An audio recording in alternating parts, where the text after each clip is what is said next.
Fala, gente linda que brilha. Meus cumprimentos e saudações. Eu sou o Sergiote Gonçalves e estamos começando mais um Trivial Podcast, o básico de tudo sobre comportamento, relações humanas e suas histórias incríveis. Mas antes da gente começar, aquele recadinho básico, né?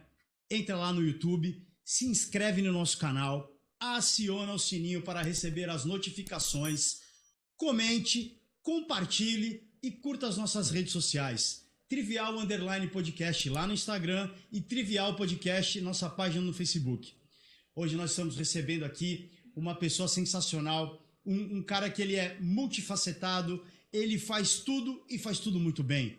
Meu amigo André Taka. Fala, Taka. Fala, Sergiote, boa noite, tudo bem? Cara, é um prazerzão estar aqui no Trivial. Vamos aqui contar um pouquinho de algumas histórias incríveis, né, cara? Programa perfeito pra fazer isso. Cara, você deve ter história pra contar, hein, Taka? Não, eu não sei, né? Cada um tem a sua, né? Cada um tem sua bagagem de histórias. Eu tenho algumas coisas legais aqui pra gente contar, pra gente conversar. Então vamos pra cima. Taka, fala um pouquinho aí de você, cara. Onde você nasceu, de onde você veio? Eu sou aqui de Santos mesmo, sou natural de Santos. Eu sou escritor, tenho 3 livros publicados, ainda garimpando nessa área, né? Bem difícil. Eu lancei o primeiro livro há 3 anos atrás. E eu tô com um que foi publicado, mas ainda não fiz o lançamento oficial. Eu até trouxe aqui para depois te presentear. Pô, sensacional. Então, porque ainda por causa da pandemia acabei não fazendo o lançamento, né? Tô evitando, escolhendo um momento melhor. Eu trabalho também como advogado. E, além disso, recentemente, nesse ano, eu comecei um canal de viagens, o Vida Outside, que eu tenho que trazer, né, dicas de viagem, apresento algumas coisas que a gente coloca, a gente faz. Eu recomendo, hein? Recomendo. Eu sigo lá, tô inscrito no canal dele, tem dicas sensacionais. Você que gosta de viajar, se inscreva lá, porque semanalmente você vai receber vídeos nossos aí com bastante coisa legal, bastante Qual o nome do canal? Vida Outside. Vida Outside. Por exemplo, como você, eu sei que você também gosta de fazer esporte, curtir coisa na praia, fazer uma aventura. Então a gente pensou baleado, nisso. Mas ainda fazer trilha, gosto de fazer trilha. Então a gente pensou nisso, né? Tornar ainda mais nessa época de pandemia que surgiu essa ideia, fazer algo, né? Vida outside, vida lá fora, né?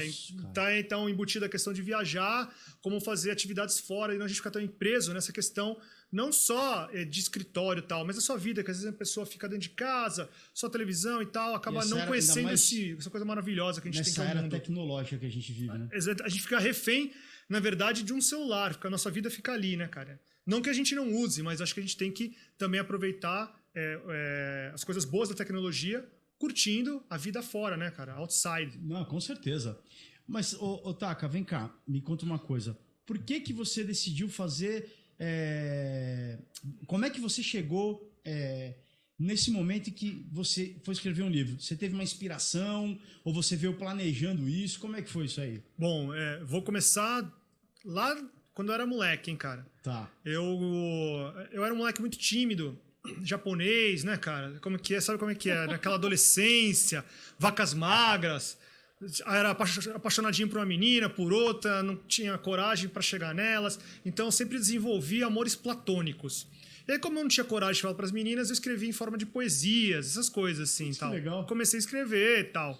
Nunca declarei para nenhuma e nunca fiquei com nenhuma. Mas não entregava para elas as poesias? Eu tinha vergonha. E aí eu comecei com isso, sempre gostava de escrever. Aí já estava na faculdade com 18 anos, aí já tinha um pouquinho mais de malemolência, né, tal, já não era tão molecote. Aí eu participei de um concurso de poesia aqui em Santos também, eu tinha 18, com pessoas bem mais velhas, tal, e eu fiquei em 3º lugar. Eu falei, porra, eu levo jeito pra isso daí, cara. O concurso promovido por quê? Prefeitura? Pela Unisantos. Eu ia perguntar até por uma universidade. Eu estava numa outra universidade, aí eu fiz aqui da Unisantos. Ou seja, tinha acadêmicos ali participando, gente que fazia letras, eu nem fazia, né? Estudava direito ainda. E aí eu fiquei em 3º lugar, falei, eu levo jeito, sempre gostei e tal. E aí comecei a escrever textos também, crônicas, e sempre tive vontade de escrever um livro. E você sempre teve apoio dos teus pais nisso, dos parentes? Não, cara, assim, como eu falei, eu era muito introvertido, então eu não falava muito, não mostrava muito. O próprio concurso... Nem sabia, tu escrevia no quarto ali. Aí... O próprio concurso eu participei sem avisar ninguém. Fui lá, participei, ganhei em 3º lugar e fiquei na minha. Mas comunicou que você depois participou? Depois falei, ganhei e tal. Depois que legal. E aí, Depois eu passei a escrever mais contos, crônicas. E eu falei, vou escrever um livro. Só que eu não sabia na época, tal, eu tenho, desde novo, transtorno de déficit de atenção, TDAH.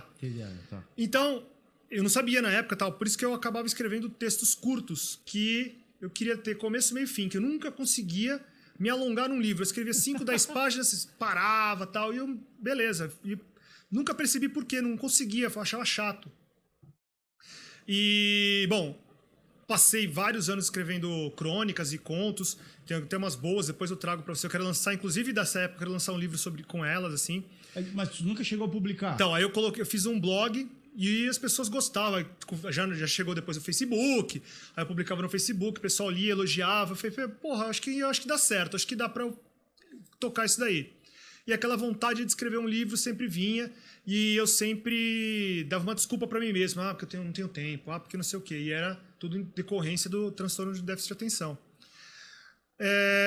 Bom, depois que eu... Mas desculpa, só uma dúvida, desculpa te interromper, tá, Taka?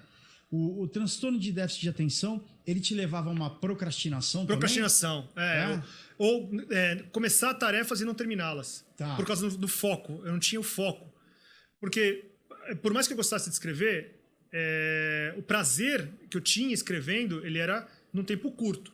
Quem tem déficit de atenção, ele acaba tendo prazeres curtos. Algo que demande planejamento, coisa muito longa, que demore tempo, ele vai ficando desinteressado. Eu acho que eu tenho isso aí, viu, cara? Capaz. Olha, mas então, tem gente que fala assim, ó, minha esposa até briga comigo até hoje. A gente planeja uma viagem daqui a 1 ano. E ela fica super empolgada, começa a ler e tal. Quando eu chego na viagem, no destino, chegou um dia antes da viagem, eu falo assim, porra, já nem tô afim pra ir pra esse lugar. Porque demorou tanto. Será que eu tenho isso aí? Depois a gente conversa. Eu descobri lendo um livro. Aí depois fui no psiquiatra, psicólogo. Aí... quem é que diagnostica? É um psiquiatra ou um Eu fui primeiro no psicólogo, aí depois falou pra ir no psiquiatra. Mas tem alguma medicação pra corrigir isso? Ele deu, mas eu não tomei, não. Eu falei, cara, eu vou tentar. Aí fiz análise, essas coisas. A terapia acho que é melhor, né? Depende do nível, né, cara? O meu não era tão agressivo, não me atrapalhava tanto, me atrapalhava algumas coisas. Bom, e aí, depois de um tempo, eu fui começando a tentar entender, lutar contra essas coisas. Eu falei, porra, eu sempre quis escrever. Vou escrever, cara. Vou escrever e tal. Coloquei isso na minha cabeça. E eu tentava ter ideia, aí tinha um bloqueio e tal. E nisso, fui fazer uma viagem pro Chile. E aí lá, me furtaram uma mochila minha com câmera, dinheiro, roupa. Entendeu? Eu tava com um mochilão grandão e uma menor com essas coisas. Deu um vacilo na rodoviária, no deserto do Atacama. Deu um vacilo, uma velhinha, uma senhora de uns 70 anos me distraiu propositalmente. Alguém levou a mochila, quando eu fui ver a senhora também, ela corria mais que eu, velho. Sumiu. Ela Sumiu! Filha da mãe. Sumiu.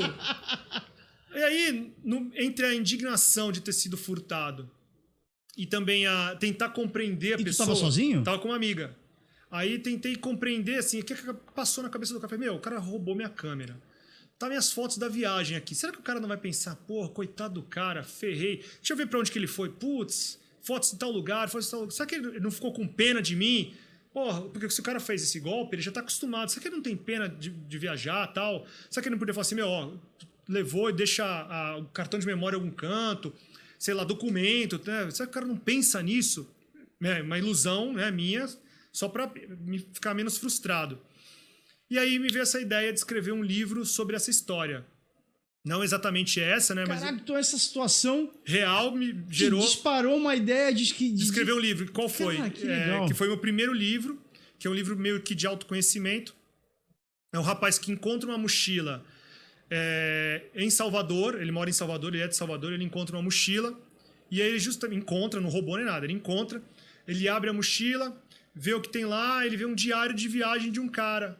E aí ele fala, vou tentar devolver essa mochila para esse cara. O cara perdeu, né? Não sei de onde que ele é. Ele olhou, o cara passou por tais cidades, tal. Ele mora em Santos. Legal. Aí o cara sai de Salvador, aí ele passa por lugares turísticos aqui do Brasil que, em tese, o cara fez. Chapada Diamantina, aí ele passa no Espírito Santo, em Itaúnas, Rio de Janeiro, na Serra da Mantiqueira, aí vem desaguar em Santos. Inverteu o caminho. Inverteu o caminho. Uhum. Aí chegou aqui, com as referências que ele tinha no diário do cara, para tentar devolver a mochila pro cara. Pô, cara, isso é o que eu chamo de você reverter uma situação adversa muito a teu favor. E aí, então, porque a gente tem que tirar o lado positivo das coisas negativas. Pô, verdade. E aí, eu contei todos esses lugares que eu passei. Caraíva, falei de Caraíva também. Todos esses lugares, alguns eu já tinha ido e outros eu não tinha ido ainda. Falei, vou fazer esse caminho e eu vou visitar todos para escrever no livro. Aí descrevi todos, tal. Então, eu fiz a viagem em todos os lugares que estão no livro. Meu, que aí massa. Coloquei. Foi uma pesquisa em loco ali que você fez. Exatamente. Alguns eu já conhecia. Fez um laboratório ali. Exatamente. Putz, que legal, meu. Avivou isso, a tua memória, a tua imaginação. Exatamente. Putz, que legal. E me identifiquei, tem partes que tem alguma coisa pessoal. Por isso que eu falei que é autoconhecimento, que eu fiquei colocando trechos da minha vida, né, passando pelos personagens. Ora pelo protagonista, ora por outras pessoas. Então, eu fui tentando até colocar uma forma de eu me entregar durante o livro, né? De eu conseguir fazer, não um diário, não uma confissão, né? Nada disso, não uma biografia, mas uma ficção que tem um pouco de algumas histórias minhas também, algumas coisas que eu vivenciei, que eu passei, até histórias de amigos. Vou dar um exemplo, eu não vou contar aqui, né? A gente foi fazer uma trilha uma vez nas Agulhas Negras, aqui em Minas Gerais, em Itamonte, e 2 pessoas se conheceram lá, conhecidos meus, acabaram ficando junto na viagem, começaram a namorar e tal, e eu contei o início deles ali também no livro. Ah, que legal. Como é que foi, a experiência que a gente teve, que a gente de fora vivenciou isso, viu eles se conhecendo. Sim. Então também coloquei no livro. Então acho que assim, tentei extrair de uma situação adversa lá no Chile, né, e transportar para uma situação positiva aqui, e daí desencadeou esse livro, que é o nome é do tamanho de um livro já. É o livro do insólito viajante e sua extraordinária jornada. Caraca! O nome já é um livro. Você teve até que puxar pela memória aí, você. Os outros são curtinhos. Acho que por causa dele eu traumatizei. Os outros 2 são O Alfaiate e Encruzilhada. Pra compensar. Pra compensar. Né? Gastei toda a minha gramática lá no português no primeiro. Cara, que ótimo. Mas você misturou a experiência de vida com uma ficção que você criou. Exatamente. A partir desse episódio aí, que posso dizer que foi um episódio meio desastroso pra você, né? Imagina o atraso que não deva ter te dado lá. Cara, mas você extraiu uma coisa boa daí. Foi ótimo a isso. A minha sorte é que eu ando com passaporte. Isso é até uma dica que eu dou pra quem gosta de viajar. São 2 coisas que você tem que fazer numa viagem. Uma é levar papel higiênico. Pelas minhas experiências, leva papel higiênico. Sempre. Boa. Sempre. Boa. E a segunda eu sempre ando com o passaporte no bolso da calça da frente, tá? Porque assim, se eu tivesse na minha mochila, tinham levado. Tá. Se eu deixo no hotel, já fui furtado em hotel também. Deixei dinheiro no hotel, era pouco ainda, foi no Peru, tava em Cusco e tal. A gente saiu, deixou uma miséria, tinha uns 20, 30 dólares. Isso em, acho que 2007, 2006. Aí levaram o dinheiro, velho. Aí eu falei, imagina também se tá passaporte, tem gente que não pode levar. E aí eu só uso na frente aqui. Mas foi camareira, essas coisas que entraram? Provavelmente. Tava no hotel, né? Provavelmente. Hotel. Fui reclamar com o cara e falei, desculpa, não posso fazer nada. Realmente, não dava pra ele ter certeza. Ele falou, é pouco dinheiro. Bom, mas foi uma situação que foi complicada na hora, tal, né? E eu tava com um permisso, né? Como se fosse um documento da aduana, da imigração chilena. Uhum. E aí me levaram, esse documento estava na minha mochila. E aí eu tive que ir lá na imigração, falar o que aconteceu. Aí eles fizeram o documento novamente, mostrei o passaporte e tal. Então, se tivesse me levado o passaporte, ainda bem que tava com o passaporte, né? Ainda bem. Mas ferrado. E aí, vamos lá. Aí, qual foi o segundo livro que você escreveu? A Encruzilhada ou o Alfaiate? O Alfaiate. Foi o Alfaiate. Esse livro, cara, é até meu xodó. Ele foi muito bem, assim, o pessoal gosta muito. É um livro, já muda, já é um livro de suspense. Você chegou a fazer o lançamento aqui, não fez? O lançamento foi no... vou lembrar o nome do bar aqui. É um do Canal 3 ali, vamos lembrar, Serginho.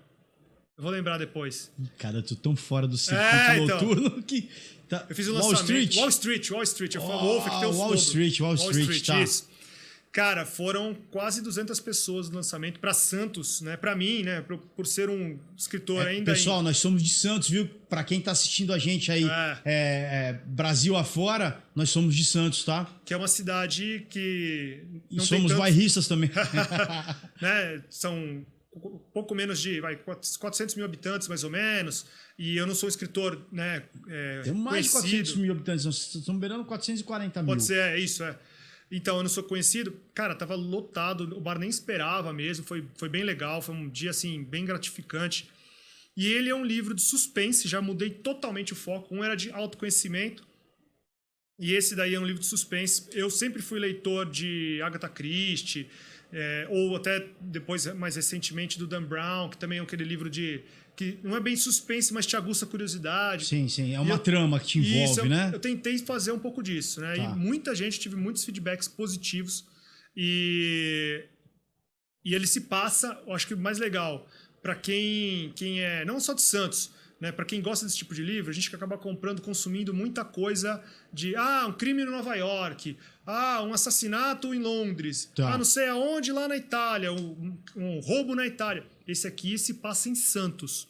Pô, Então, você falou, nós somos meio bairristas, né? E, cara, quem não conhece, é um convite. Quem não conhece Santos tem que conhecer, que é uma cidade... Eu sou suspeito, mas assim, é uma das cidades mais bonitas do Brasil. O Sergiotti acho que pode também dar depois o depoimento dele, cara. A cidade é muito bonita, muito bonita. E tem uns pontos legais aqui. Então, eu fiz, né, se passando, tem alguns lugares que tem a prefeitura, o emissário. Então... Para quem conhece, principalmente Santos, vai acabar se identificando. Pô, que legal. Quem não conhece, retratou a cidade aí. Retratei e você vai ficar com vontade de conhecer, cara. Legal. E é um livro bem interessante de suspense e tal. E aí, o terceiro, A Encruzilhada, também se passa em Santos. Só uma pergunta, esse do Alfaiate. Você teve uma inspiração única ou você buscou algumas inspirações para escrever esse livro? Você falou do Dan Brown, da Agatha Christie, mas teve alguma história específica assim a qual você se inspirou? Cara, sim, teve uma história da questão de uma conhecida minha. Real, tudo real. Mais ou menos. Essa daí mais ou menos é o seguinte, não é bem o cerne da questão, mas o crime, um dos crimes principais, assim... eu não posso falar muito, primeiro para não dar spoiler, segundo para não mas expor, fala um pouquinho do que é o livro. Não posso dar spoiler, Serginho, senão a pessoa não lê. Mas tá bom, mas é um livro de suspense. Baita livro de suspense. Tá bom. E uma das ações lá, dos crimes assim comentados no livro, ela que me comentou, ela que me passou e falou, pô, tenho suspeita de que está acontecendo isso. Ela é psicóloga, né? Então eu não posso nem falar muito, porque pessoas muito famosas com dinheiro aqui em Santos. Então, eu na hora falei, porra, será que isso é verdade? Isso há 3, 4 anos atrás. E aí, quando eu comecei a escrever esse livro, eu falei, porra, um livro de suspense com essa temática bem pesada, né? E eu falei, bom, deixa eu retratar um pouquinho disso daí. E também tem isso no livro. O Alfaiate. O Alfaiate, ele é bem interessante, Sérgio. Tu vai gostar. Mesmo, olha, o pessoal fala assim, mas livro, não gosto de ler, gosto de ver televisão, ver série. Gente, a gente lê muito, Sérgio. A gente lê demais. A gente lê o quê? Celular. Ele lê celular. De celular, é verdade. A gente nunca leu tanto. E tanta besteira. Tanta besteira. Se você for somar o tempo que você fica perdendo no celular por dia, dá umas 2 horas. Exatamente. Nunca se leu tanto. Mas é besteira, exatamente. Nada que te agregue. Então, cara, eu acho assim, se tu pega algo que te interessa, eu falo pra todo mundo, se você ler 10 páginas do livro, você vai querer continuar. Porque ele é um livro bem instigante. Até para quem tem o TDAH, lê 10 páginas, tá bom, fecha, daqui a pouco lê mais 10. Isso, exatamente. Tá. Exatamente. Tá. E papo sério, assim, é um livro que ele não é muito longo, são 220 páginas. Então, normalmente, o feedback que eu tenho é que a pessoa termina em 2, 3 dias. Porque ela quer chegar, quer saber quem é o assassino, como é que tem o desenrolar da história. Pô, eu quero ler, cara. Eu quero ler. Cara, é muito bom. Faz tempo que eu não leio um livro de ficção, cara. Faz muito tempo. Eu tenho lido bastante livros de formação, graduação. De autoconhecimento, de graduação, tal. Até porque eu tô fazendo faculdade também.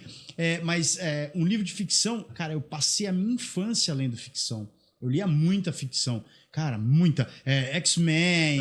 Muito legal. Cara, livro de eu lia muito Conan, o Bárbaro, eu lia muita ficção e livros também de ficção durante a minha vida inteira. É muito legal, cara, eu a também. minha infância. E aí depois rolou um hiato muito grande. Quando eu fui me tornando adulto, eu perdi esse hábito. E aí É vim hábito. retomar não faz muito tempo atrás, né? É hábito. Leitura, cara, é hábito, não tem jeito. E eu acho que isso se passa um pouco também pelo sistema educacional aqui no país, né? Não adianta... Que não estimula muito a leitura, Porra, né? cara, a gente já passou, vai colegial, né? Antigo colegial. Né? Você dava um livro para um adolescente de 15 anos de Machado de Assis. 90% não ia gostar, cara. Mas que é muito pesado, né, cara? É fantástico, é maravilhoso, sim, mas você tem que dar esse livro para a pessoa ler quando ela estiver mais madura, inclusive com consciência gramatical. Tal, Perfeito. Ver coisas que a pessoa se interessa. Quando ela queira buscar isso, né? Exatamente.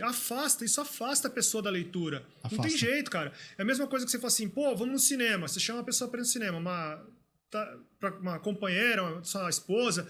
Aí fala assim, tá bom, vamos ver o quê? Vamos ver um documentário sobre o golfinho no Alasca. Ela fala, não, vai sozinho.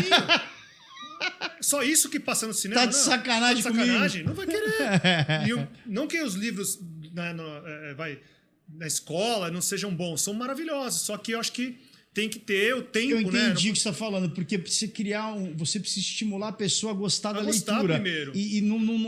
E adiantou o processo. Alguém que vai procurar ler o Machado de Assis ou alguma leitura mais densa, que são fantásticos. Uma literatura mais densa, é quando você já se iniciou, você já foi no beabá ali, passou pelo primário da leitura e tal, até depois se graduar. Até vocabulário, né, cara? Porque o adolescente ele não vai ter o vocabulário que às vezes estão nos livros, né? Claro. E aí ele vai ficar mais maçante, vai demorar mais para ler.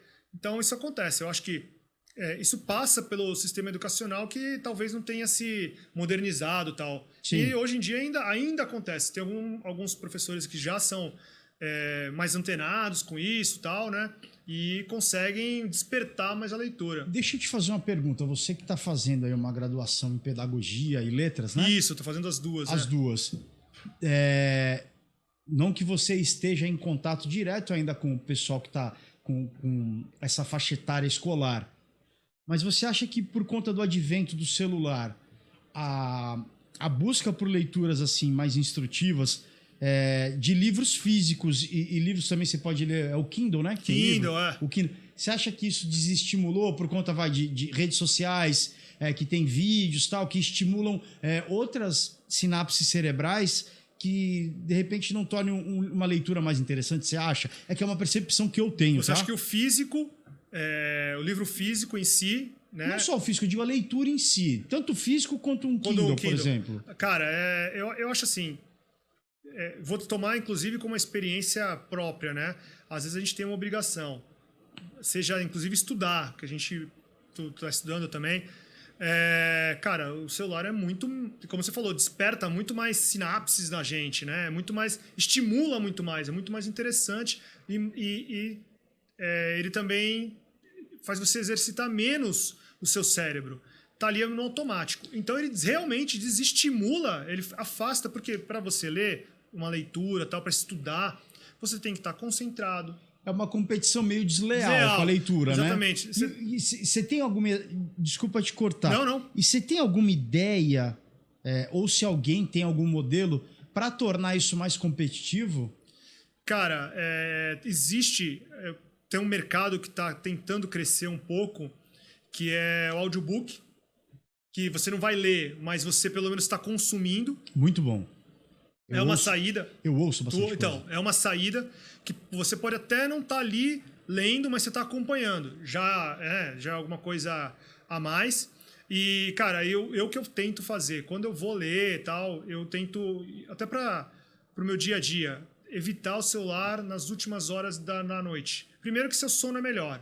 Sem dúvida. As duas... eu vou dormir lá pela meia-noite, mais ou menos, eu tô acostumado. Às 10 eu não mexer no celular. Ótimo. Porque, primeiro, você deixa de ter aqueles estímulos toda hora. Então, o seu sono é melhor. Segundo, que aí é a hora que eu vou lá e pego um livro. Porque eu falo assim, bom, tá ali, é um compromisso, eu não vou mexer no celular. E esse momento ali é para fazer uma leitura, para estudar alguma coisa. Aí eu tento... Inclusive, quando eu vou escrever, quando eu tô escrevendo, faço a mesma coisa. Deixo ali, aviso, vou escrever tal, tentando para minha esposa, para não chamar tal, porque Mas senão... é uma tentação Cara, maluco. Desativa, né? Desativa as notificações, põe no silencioso. Eu não sei como é que você lida com isso, mas é uma tentação de você pegar ali e olhar o telefone, né, cara? Isso é tentador, né? Eu já fui mais, cara. Eu já fui. Não que eu não use bastante, eu uso muito. Já domou isso aí, né? Depende, assim, durante o dia, no trabalho, eu acabo não conseguindo muito, porque acho que muita adrenalina e tal. À noite eu consigo mais. À noite eu consigo chegar em casa, faço o que eu tenho que fazer e tal. A menos que tenha, tipo, tem algum problema, meu filho tá mal, minha esposa tá na rua e precisa de alguma coisa, aí eu vou olhar mais. Quantos anos tem teu filho? Tá com 10 anos.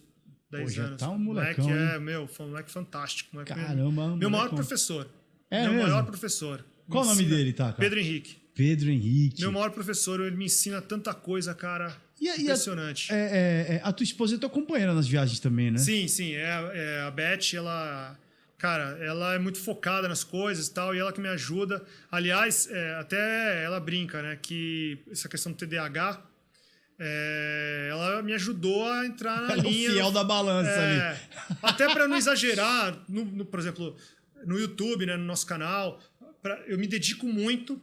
E aí ela me segura, me puxa um pouquinho. Fala, calma que você tem as outras obrigações. Você não tem a faculdade? Você não pode abandonar. Você não tem... eu escrevo, né? Tal, você não tem que escrever os livros e tal. Eu tô com um 4º livro pronto também. Só que ainda nem mandei pra editora, porque tô esperando... Caramba, taca. E aí, esse quarto foi estímulo dela. Veio um concurso de livro de uma editora da Dark Side, que é uma baita de uma editora. E aí ela falou, tu tá escrevendo esse livro, esse 4º livro aí, por que você não termina e manda pra editora? Mandei num concurso, não ganhei, mas ela que ficou ali, tu consegue, manda lá e tal. Porque tem que ter o fiel da balança, tem que ter alguém que te puxa e coloca os pés no chão para ir atrás dos objetivos. E ela me ajuda demais. Você escreveu o primeiro livro que eu não lembro do título, o segundo que foi o Alfaiate e o terceiro a Encruzilhada. Como é que é a Encruzilhada, Otaka? Encruzilhada também é um crime que é uma esfera mais íntima, é um problema meio que familiar. E nesse problema familiar se desenrola, né, também outros enlaces aí. E também ele fala um pouco de relacionamento, porque dentro desse problema familiar, né, tem uma relação tumultuada entre pai e filho. E aí você acompanha esse desenrolar de pai e filho tentando se dar bem, brigando, e tem essa questão dos crimes acontecendo. Então eu tento colocar essa questão tanto do suspense quanto dessa análise mais, talvez, não digo sentimental, né? Mas uma análise mais social, de você saber que às vezes você tem que enfrentar certos problemas mais de peito aberto, não ficar tão fechado para ele, tanto pai e filho tem uma diferença, tem umas dificuldades ali. Então eu tento colocar nesse livro. Também se passa aqui em Santos, né? E esse aí foi uma homenagem. Eu morava aqui perto, eu morava aqui no Canaã. Eu me mudei, para quem não conhece, Santos é dividida por canais. Eu morava no Canaã e fui morar num bairro no Canal 3 chamado Encruzilhada. Tá. E aí eu fiz um jogo de palavras, tanto com o livro quanto com homenagem ao bairro. As ações, a maioria delas se passam no bairro. E também tem um porquê do Encruzilhada e tal, então também interessante. A minha esposa, que é minha fiel da balança, os preferidos dela são esse terceiro, a Encruzilhada, e o 4º, que ainda não mandei nem para editora. Só ela leu? Só ela leu. Ela que faz as suas avaliações ali. Ela avalia a qualidade. Tá, ela atesta ali a qualidade, ela dá o selo, né? Porque ela é muito crítica, cara. É daquelas lá que eu lavo a louça, ela fala, não tá bem lavada. Lava de novo. Então ela faz isso com o livro. Não gostei dessa parte. Mas isso é ótimo. É né? ótimo. Não com a louça, né? Com a louça é ruim. Com certeza. O livro é bom. Com a louça... E tu cozinha também? Tu cozinha, Taka? Cara, eu não tenho muito saco, assim, mas eu cozinho de tudo. Eu gosto de fazer... Acho que muita gente assim, né? Eu gosto de fazer algo especial. Pô, sabe, aquele domingo eu vou cozinhar pro pessoal, tal. Aí legal, os amigos. Ou eu e ela, uma coisa diferente. Agora, no dia a dia, cara, eu não tenho muita paciência, não. Tanto que às vezes eu tô sozinho, ela não tá lá e tal, por algum motivo, nem meu filho.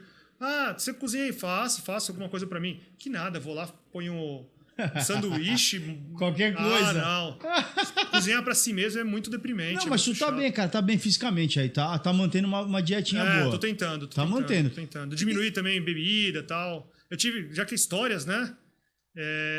Eu tava um pouco acima do peso. Aí eu tive um problema, eu tinha muita dor de cabeça. E aí comecei a ter alguma coisa esquisita e tal. Não tava legal.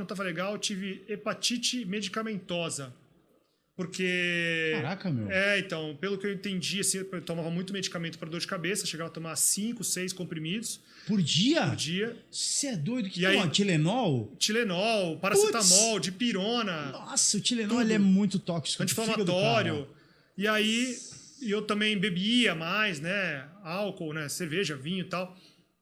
Acabava no mesmo dia que eu falei, não vou ficar sem fim de semana, tal, com dor de cabeça, mas tomei meus remédios, tô bem, agora vou beber uma cerveja. Nossa, que combinação. Cara, fiquei mal, fiquei 6 meses sem beber, fiz uma dieta, perdi 16 quilos. Ficou com o olho amarelo? Fiquei, amarelado, coceira, porque dá também. Dá icterícia, aí perdi 16 quilos. Desses 16 eu ganhei 3 agora, preciso voltar, mas assim, aí também foi uma mudança radical na minha vida. Pra melhor, né?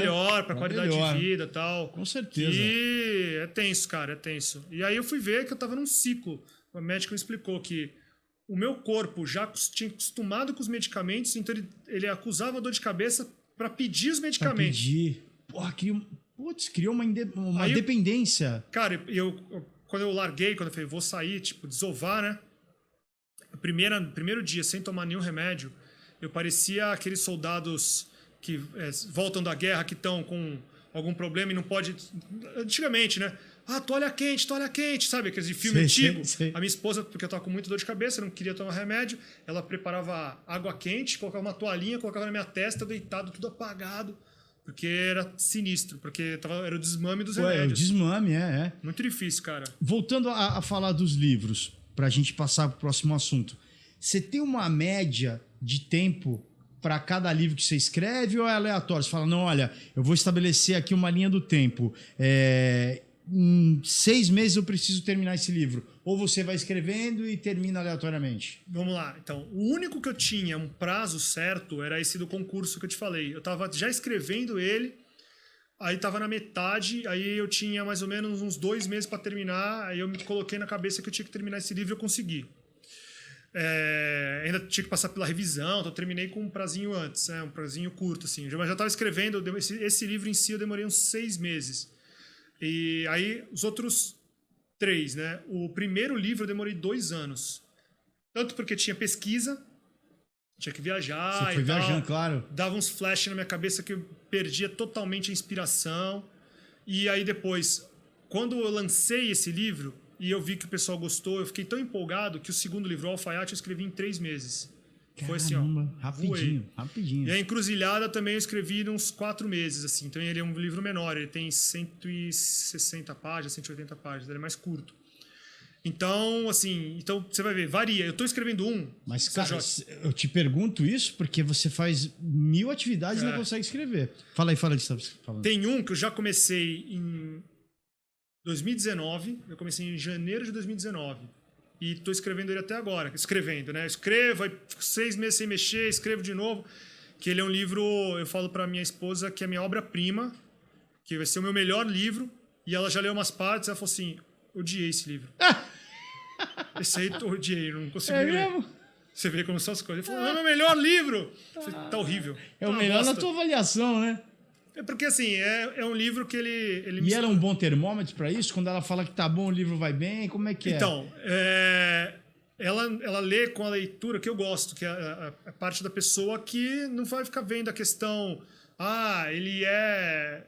Não é uma crítica de leitura, né? Ela não é uma crítica literária. Sim. Ela é... Acho que até mais... Pra mim é melhor. Autêntico, eu quero né? que as pessoas... Eu não quero que a pessoa fale assim, nossa, ele é um grande escritor. E as pessoas que leem não gostam. Eu quero que a pessoa leia e goste, entendeu? Claro. Que alcance o maior número de pessoas. Tem gente que critica. Paulo Coelho. Cara, o cara é um fenômeno. Ele é lido no mundo todo. Então, se eu tivesse... Tu não tá escrevendo para crítico, né? Tu tá escrevendo para entretenimento. Aliás, surgiu... Eu vou voltar depois nessa questão. Só para não esquecer. Tá. o prêmio Jabuti é o mais importante do Brasil, prêmio de literatura. O livro Alfaiate, inclusive a editora mandou para esse prêmio, para eu participar. Porque abriram uma categoria chamada literatura de entretenimento. Abriu no ano que eu lancei o meu livro e tal. E eles falaram, pô, tem tudo a ver com o teu livro. Eu não ganhei, mas sim, já foi uma honra ter participado. Pô, participou, tal. A editora mandou. Mandou, a editora confiou bastante no trabalho. Pô, sensacional, reconhecimento. Então, e é isso mesmo, porque assim, até o próprio prêmio, que é o mais famoso aqui no país, ele reconheceu que o próprio Dan Brown, há literaturas que você não está fazendo para ser um baita de um escritor, os críticos literários falam, nossa, que escritor. Mas sim, uma leitura mais leve, que vai conquistar o leitor, que traga ele para uma diversão. Foi aquilo que você falou do cinema. Se tu for fazer um filme para crítico, é aquele filme igual que tu falou do documentário, que ninguém quer assistir, que não entretém ninguém. Pega Akira Kurosawa, um gênio, né, do cinema, mas, porra, não é todo mundo que gosta. Não atinge o grande público, né? Entendeu? Não é um blockbuster. Não é um blockbuster. Não é um blockbuster, Bom, aí voltando, o meu livro, por que eu gosto muito do livro que eu estou escrevendo, que eu falo que é minha obra-prima? Porque o escritor que eu mais gosto... Pode dar spoiler? Esse daí eu vou dar mais fácil, vou chegar lá. O autor que eu mais gosto é o Gabriel Garcia Marques, escritor colombiano que faleceu já, né? Recentemente, coisa de uns 3 anos atrás, mais ou menos, me recordo. E ele escrevia livros com críticas sociais, políticas e misturado com fantasia. E eu estou escrevendo esse livro exatamente isso, pincelando alguns momentos do nosso país, transportando para uma cidade pequena, né? E com personagens estereotipados, né? Tem um padre diferente, tem um coronel diferente, tem um mendigo, tem várias pessoas que têm um estereótipo que você acaba identificando personalidades ou personagens brasileiros aqui, né? Tem ali o cara que é como se fosse o prefeito da cidade. O nome da cidade também é fictício, São Pacômio da Fé, tem tudo um porquê. É uma leitura que eu me inspiro muito no Gabriel Garcia Marques, e se você pensar uma coisa muito mais próxima disso, lembra um pouco Sucupira.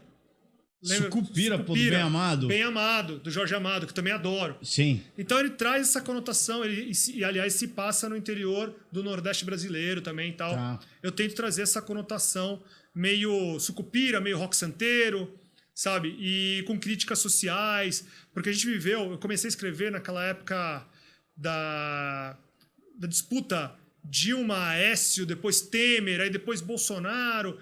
Essas coisas que o brasileiro acaba... Todo mundo é certo e tá todo mundo errado, né? Sabe essas coisas? Veste uma camisa, né? Veste uma camisa. Tá. Não tem, às vezes, lado certo e lado errado. Tem a sua opinião. E eu tento colocar isso no livro de uma forma mais folclórica, fantasiosa e tal. Então, e para mim, eu uso também uma linguagem misturado... tanto um pouco rebuscada, né, mais rebuscada que nos outros livros, e de regionalismos, algumas gírias mais regionalizadas. Então, para mim, é um trabalho mais prazeroso. Mas não eu tenho certeza que não vai ser o livro que as pessoas mais vão gostar. Elas vão gostar mais dos de suspense. Mas é normal. Deixa eu te fazer uma pergunta. Você está lendo algum livro atualmente? Cara, atualmente eu só tô lendo... Consegue? Então, só tô lendo livros também de formação, né? Eu também, só tô assim. Eu tô com o do Paulo Freire. Esqueci agora o nome. Eu comprei recentemente aí um do Paulo Freire por causa dos meus estudos. Tá. Que é uma referência na pedagogia e tal, né? Sim, sim. Cara, eu já te falei que eu sonhei com um livro, né, uma vez. Tu falou. Baita história. Contigo. Baita história. Cara, eu sonhei. Isso foi inacreditável. Olha, eu vou te falar. Eu sonhei com 2. Eu lembrei do segundo durante muito tempo, só que eu não escrevi. E aí eu esqueci. Mas esse que eu te contei, cara, o livro de cabo a rabo, eu nunca esqueci, tem que colocar no papel, tem que escrever. Eu escrevi, assim, uma sinopse dele ali, alguma coisa pra eu não me perder. Até comecei a escrever uma página dele e parei. Também é um suspense e tal, eu te contei como é que é. Mas eu fiquei assim, cara, eu falei, pô, alguém me passou esse livro, alguém do além me passou esse livro. Porque, cara, literalmente, de cabo a rabo, foi uma história de suspense que eu acompanhei. Meu, isso é muito maluco, cara. Não sei te explicar. Não, e você tem que Eu transportar. recebi uma inspiração. E essa inspiração tem que colocar no papel. Porque assim, nunca, de jeito nenhum, eu assisti um filme parecido com isso, li algo semelhante a isso. Não, cara. Não foi uma coisa que me induziu. Rica em detalhes, enfim, em locais. Foi uma experiência muito maluca. Tu nunca passou por isso, né? Não, isso não. Entendi. E essa tua pegada de viagem, ela tem a ver com você ser um escritor de livros ou uma coisa tá independente da outra? Não. Porque você falou que escreveu o teu primeiro livro... Inspirado, né? Inspirado em algo... Você foi viajar para fazer isso, tal. Inclusive, você estava viajando quando teve a primeira inspiração. Não, são separadas, né? Eu acho que viajar, todo mundo gosta. Acho difícil alguém falar que não gosta. E tem uns que gostam muito mais. Eu sou, cara, viciado, adoro. E é uma válvula de escape, né? Primeiro, né? Como é que isso começou? Cara, eu tinha uns 22 anos... E aí eu arrumei uma namorada no Paraná. Eu só ia viajar com um amigo, tal, não sei o quê. Coisas pequenas, às vezes pegava uma casa no litoral norte, ia com a molecada, aquela coisa. E aí eu conheci essa menina no Paraná, ela era de lá, eu tinha que começar a ir pra lá. E aí eu comecei uma, 2 vezes por mês ir pro Paraná sozinho. Nunca tinha ido pegar o busão sozinho, vou lá, né? Peguei. Aí a gente dava uns rolê por lá. Ainda? Busão, era Quantas horas daqui até lá? Ela morava no interior, assim, eu levava umas 8 horas. Tinha ônibus que saía direto daqui da rodoviária de Santos? Tinha que ir pra Curitiba e de Curitiba pegar o outro ônibus. Tá. E aí, cara, eu comecei a falar, é legal essa vida na estrada, né? Tal, e você via outros viajantes, outras pessoas. E aí eu comecei a falar, o mundo é muito maior do que a gente tá acostumado, né? E depois a gente acabou não dando certo e tal. E falei, vou começar a querer investir meu dinheiro em viagem. Aí surgiu um dia uma promoção para ir para Buenos Aires. Eu quero ir para lá. Fui sozinho também. Nunca tinha viajado sozinho para fora do país, assim, né? Só tinha ido depois para aqui perto, né? Nunca tinha pegado avião sozinho e tal. Fui para lá, para Buenos Aires. Aí fiquei num hostel também. Nunca tinha ficado num hostel. E aí ali me encontrei, cara. Eu era mais novo. Moçada ali, né? Quem já viajou pra hostel, né? Se joga. Se joga ali, você consegue se libertar um pouco de até amarras sociais que você acaba tendo. E aí tu foi sozinho? Fui sozinho. Aí fiz amizade lá, tal, e voltei. Falei, é isso que eu quero. Quando eu continuar viajando, já tinha sido despertada ali, lá atrás, essa minha namorada, quando eu viajava lá pro Paraná. Aí quando eu peguei e fui pra um lugar, primeira vez, cheguei lá, eu achava que eu falava inglês. Eu tinha feito anos de inglês, não sei o quê. Vou para Buenos Aires, me viro no inglês. Não falo espanhol, me viro no inglês. Cheguei, mas eu não sou otário, né? Vou reservar ali. Tinha um transfer caríssimo do aeroporto. E quem não foi para Buenos Aires ainda, o aeroporto de Ezeiza, na época, né? Só tinha ele para pousar, voos daqui do Brasil. Ele é longe, então era caro para mim, eu era duro, muito duro quando era novo. Eu peguei um transfer mais barato, tipo um ônibus que levava do aeroporto e ia deixar na esquina do meu hostel. Tranquilo, não conheço outro país, outra língua, tudo tal. Cara, eu cheguei, peguei, tudo certo, tudo feliz. Falei, sou malandro, né? Brasileiro, malandro. Na Argentina, vou passear aqui. Já tenho aquela malemolência nesse país de hermano aqui que eu vou mostrar o que é o brasileiro. Me dei bem, já tô indo, tá vendo? Não paguei o transfer mais caro. Tinha uma Argentina, para quem também conhece, as atrações turísticas é a manifestação. Tinha uma manifestação lá, sindical, enorme, na Avenida de Maio. Cara, esse transfer deu uma volta tremenda, parou super longe e falou assim, olha, não vou conseguir deixar vocês. Nem entendi direito em espanhol. Só vi que o cara desviou e falou, aqui, desce aqui todo mundo. Cara, tava tipo assim... a 3 estações de metrô do hostel onde eu ia parar. Nossa. Eu não sabia como chegar, não tinha visto no mapa, tava dependendo desse daí. Aí desci, perdido, não entendia muito o espanhol, vi um rapaz lá, indo em direção ao metrô, era estrangeiro, deu pra perceber que é estrangeiro, era alemão. Fui chamar o cara, de onde você é? Em inglês, o básico, lembrei. Quando ele começou a falar, eu percebi que eu não falava mais nada em inglês. Não tinha treinado, nunca mais. Pô, mas o cara te salvou, o alemão te salvou. Aí ele me explicou mais ou menos, e aí eu não conhecia nada ali. Aí ele meio que me falou, eu mostrei pra ele, eu falava, ele não entendia. Eu mostrei o nome da hospedagem, da rua, né? Ele falou, coincidentemente o cara é pra mesma rua. Mó sorte. Não, meu. Caraca, isso aí foi o anjo da guarda, hein? Bêbado, criança e viajante, Deus protege. Protege.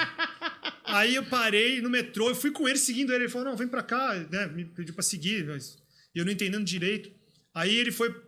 Cara, a hospedagem dele era 1 quadra da minha, na mesma rua. Foi uma sorte. Senão, eu ia aceitar chorar. Porra, certeza. E aí, depois eu falei, preciso voltar pro inglês. Que vexame. Aí eu voltei de Buenos Aires com essa ideia. Voltei pro inglês, fiz espanhol para poder viajar mais e tal. Pô, legal, investiu.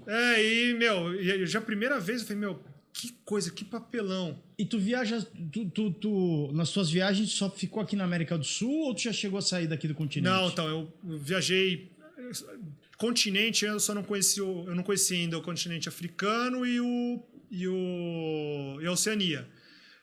Os mais distantes que eu fui para a Ásia, né? Conheci a Tailândia. Pô, que legal. Conheci o Laos e conheci o Camboja. Cara, tu foi pro Laos. Por que Laos. tu foi pro Laos e pro Camboja?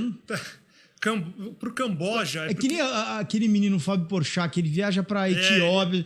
Não é por nada, mas não são destinos turísticos, né? Comuns.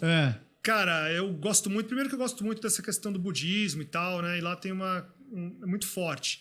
Segundo que no Camboja, ele tem vários templos, cara, muito antigos. Eu gosto de coisas históricas também, que é muito legal, que é Angkor Wat. Inclusive, para quem gosta de videogame, né, filme, gravaram um dos filmes da Tomb Raider lá. Tomb Raider, verdade. Lá no Camboja, em Angkor Wat. Mas foi o Tomb Raider com a Angelina Jolie. Com a Angelina Jolie, tá. E aí eu sempre tive esse sonho de conhecer. Eu sei que é raro alguém falar assim, quero ir pro Camboja. É difícil, mas cara. eu gosto pra caramba. E acho que tão mais difícil acho que é o Laos. O Laos também. O Laos, cara, ele tem uma cidade minúscula, que é Luang Prabang, o nome. E ela é muito voltada pro budismo. Os monges, eles fazem... você pode ter mais interação com eles. Eles têm um negócio... Acho que é a Caminhada das Almas, eu não lembro, faz 5 anos que eu fui para lá. Eles, de madrugada, 5, 6 da manhã, eles levantam cedo, aí vão circulando as ruas da cidade e as pessoas ficam nas esquinas, na rua, durante as ruas, fazendo doações para eles, que eles não vivem, eles não ganham dinheiro com nada, eles só comem aquilo que doam. Pô, que legal. Então... Tu acompanhou isso? Eu fiquei lá esperando. Pô, tu conseguiu registrar? Registrei, fiz que fotos, legal, cara. Eu quero ver depois.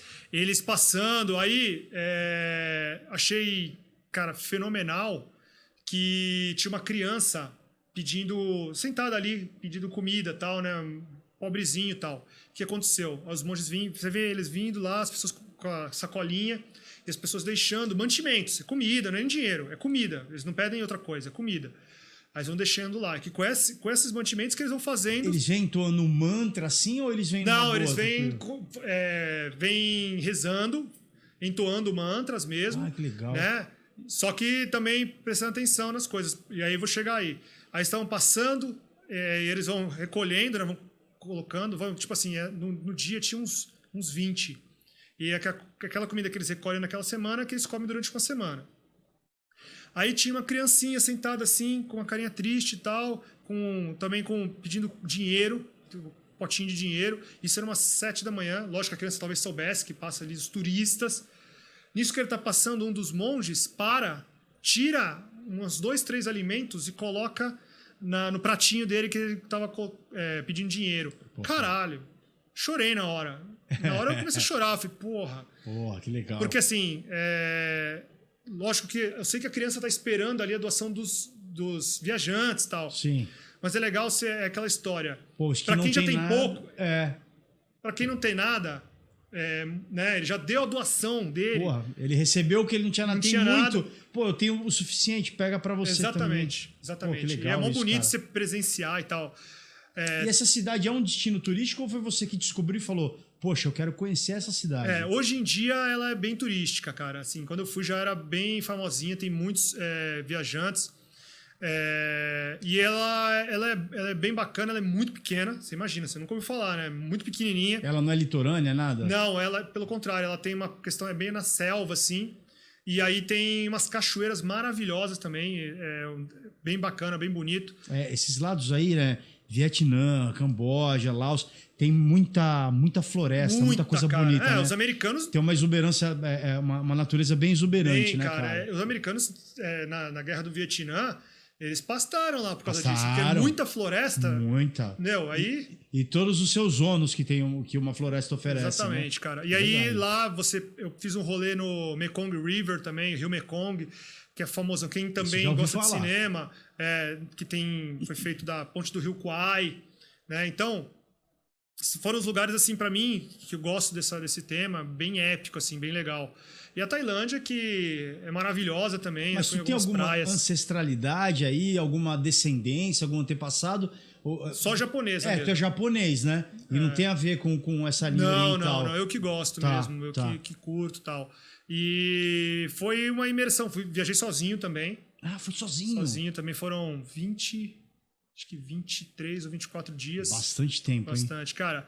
E eu gosto de fazer essas viagens sozinho, assim, porque... Juro pra você, cara, eu chego lá, eu dou mais valor pra quem tá longe aqui. Eu falo, pô, é legal, faz amizade, conhece, mas eu sinto uma saudade, cara, do filho, amigos. Eu falo, cara, e lá eu tava num momento de transição da minha vida com os problemas e tal, mas eu falei, eu vou mesmo assim, porque nessas horas que a gente acaba se conhecendo.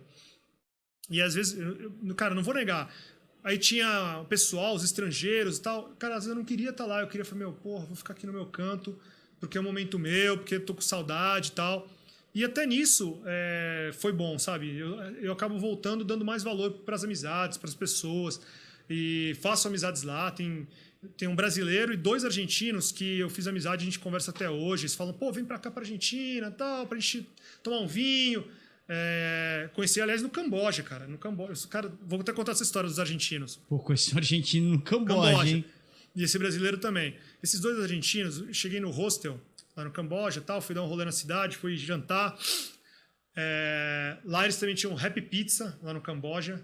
Happy Pizza era uma pizza, segundo eles, com cannabis. Proibida. Só que Happy Pizza. Aí o pessoal reuniu, foi lá na pizzaria e falou, não vou comer essa porcaria aqui. Vai que dá uma zica. Amanhã eu tenho rolê às 4 da manhã, tinha que sair. Aí esses argentinos foram junto, beleza, tal. E comeram a Happy Pizza. Comeram a Happy Pizza, beberam. Eu fui deitar, era umas 11 horas, que tinha que acordar às 4. 4 da manhã, desci, o tour ia passar 4h30. Os argentinos, eles passaram a madrugada todinha, enchendo a lata lá. Falando alto, tal, não sei o quê. Dia seguinte, né, aí às 4h30 a gente pegou o tour. Aí eles separam depois, esse tour, vai uma van e põe você num... Chamam de tuk-tuk, né? Não sei se você sabe o que é. Tuk-tuk. Quem ficou no tuk-tuk com os argentinos bêbados? Puxando o tuk-tuk. Lá era motorizadinho. Ah, tá. E eu fiquei com os argentinos. Causaram lá no lugar. Causaram. Mas a gente acabou fazendo amizade. Eu estava mamado. Deu... Virado. Deu 11h30. O tour voltava 2 da tarde. Passando e tal. Os argentinos dormindo. Caralho. Mas beleza. Era óbvio, né? Era óbvio. Mas foi divertido. Aí a gente acabou fazendo amizade. Saiu de novo aí à noite e tal. E essas histórias de viagem são legais, você acaba conhecendo muita gente. E eles não falaram se a pizza deixava happy mesmo? Não, o pessoal reclamou. Falou que não tinha nada. Putz, era propaganda enganosa. Propaganda enganosa. Era um orégano velho. Devia ser alguma coisa lá. Ah, propaganda enganosa. Não coma Happy Pizza no Camboja, que é tudo mentira. É uma enganação. Não, e é sugestivo. É sugestivo o nome, né? Mas... É lógico, não teve nada de rap. Mas não teve, segundo eles, né? Cara, eu tenho medo de passar mal em viagem. Teve uma vez que eu fui para Guatemala. Guatemala é outro país maravilhoso, cara, incrível. Isso, já ouvi falar bastante de Guatemala. Maravilhoso. E aí, fui no Natal, tava no Natal lá, dia 24. Aí, eu tava num bar sozinho, viajei sozinho de novo. Aí, conheci 2 israelenses, a gente ficou trocando ideia, elas não comemoravam o Natal, né, tal, pela religião judaica. Aí a gente ficou tomando cerveja. Aí elas deu a hora delas, foram embora. Aí eu falei, porra, vou procurar uma baladinha aqui. Eu tava numa ilha lá no lago Atitlán, que é um dos lagos mais famosos lá. Era uma ilha pequenininha, cara. E aí eu falei, porra, deve ter festa, Natal aqui, Natal. Fui lá. Aí uma festa meio clandestina aqui lá na Guatemala, não sei se já mudou isso. Você só podia ficar na rua, nos bares, restaurantes até meia-noite. Meia-noite fecha tudo. Depois disso é clandestino. Lá fui eu pra uma festa clandestina. Tá, tudo submundo. Aí é só tranqueira que vai... E taca no submundo da Guatemala. Só tranqueira, cara. Aí eu entrei no lugar escondidinho. Eu estranhei que tinha um monte de guatemalteco, você percebe pela fisionomia. Uma balada e tal, os caras não tava frio, os caras com um moletom e um capuzinho. Falei, cara, esses caras são tranqueira aí, né, velho? E eu vi, depois eu fui ver lá na balada mesmo, os caras estavam passando alguma coisa. Aí eu não sabia se era bala, se era fumo, se era alguma outra droga. Aí eu fiquei um tempo, tomei minha cerveja, eu falei, cara, eu vou ficar longe daqui, desse pessoal, porque vai que dá uma merda também. Que esses gringos vêm aqui, saem às vezes do país deles, que é tudo proibido. Pô, quer enfiar o pé na jaca. Aí já fiquei meio esperto. Porque eu tenho receio, cara, desses lugares. Você vai... Já fui pra Amsterdã, tal, lá, aí legalizado. Lá eu provei do bolinho. Foi no coffee shop, não? Fui nos coffee shop, provei do bolo. O bolinho é Space Weed, é isso? Space Cake. Space Cake, né? Então, aí Space qual a Weed, diferença? Uma coisa é ali na Guatemala, no submundo, com os caras, né, esquisito. A outra coisa é no lugar legalizado, sim, claro. Fechadinho, comi normal. E tal, depois ia pro rosto, eu tava com os amigos. Lá na Amsterdã eu tava com os amigos. Cara, deu um revertério em mim, que eu saí do negócio... Na Guatemala, não, Guatemala eu fui embora. Tá, foi embora, tu não ficou lá. Não fiquei muito esquisito. Descobriu se era droga? Era droga. Dava pra ver que os caras iam pro canto, depois pro banheiro, depois voltava. Eu só não descobri o que era. Já vi que não era maconha. Entendi. Era algo mais pesado. Mas aí tu também não se interessou em saber. Ah, não, velho. Não, porque começa os caras a ficar muito loucos, aí sobra pra tu depois, sim, né, velho? Sim. E aí, lá na Holanda, lá em Amsterdã... Aí tava sozinho lá em Holanda? Não, eu tava com mais amigos. Tá. Aí, menos mal. Aí dá pra você enfiar um pouco o pé na jaca. Aí comi do Space Cake. Aí sabe quando você acha que não vai dar nada? Não vai dar nada. Daqui a pouco bateu uma, fiquei mal, cara. Ficou mal? Eu comecei a viajar, não falava mais nada com nada. Aí eu falei, gente, eu vou deitar, porque senão eu vou acabar fazendo alguma merda. Porque assim, eu comecei a sentir... Mas deu o quê? Uma bad trip? Comecei a me dar um pouco de medo. Eu começava a achar que as pessoas estavam olhando pra mim, Ih, deu uma bad trip. apontando. Bateu a bad trip. Aí eu falei... Ficou paranoico. Fiquei paranoico. Eu começava assim a olhar as coisas e falei assim, estão falando mal de mim, não Pô, sei o tu quê. tá num lugar mais legalizado do mundo. Então, aí, mas deu. Bad trip. Aí eu subi pro quarto, fiquei deitado. Nisso eu comecei a pegar o celular. Aí as letras, ficou uma coisa meio psicodélica, começaram a sair do meu celular, assim, tudo colorida. Falei, cara, eu tô muito maluco. Eu tô muito maluco. Eu falei, quer saber, eu vou desligar isso aqui. Porque eu pensei assim, daqui a pouco eu vou mandar uma mensagem pra minha mãe, cara. Eu vou falar assim, mãe, tá Mas tudo tô bem. muito louco.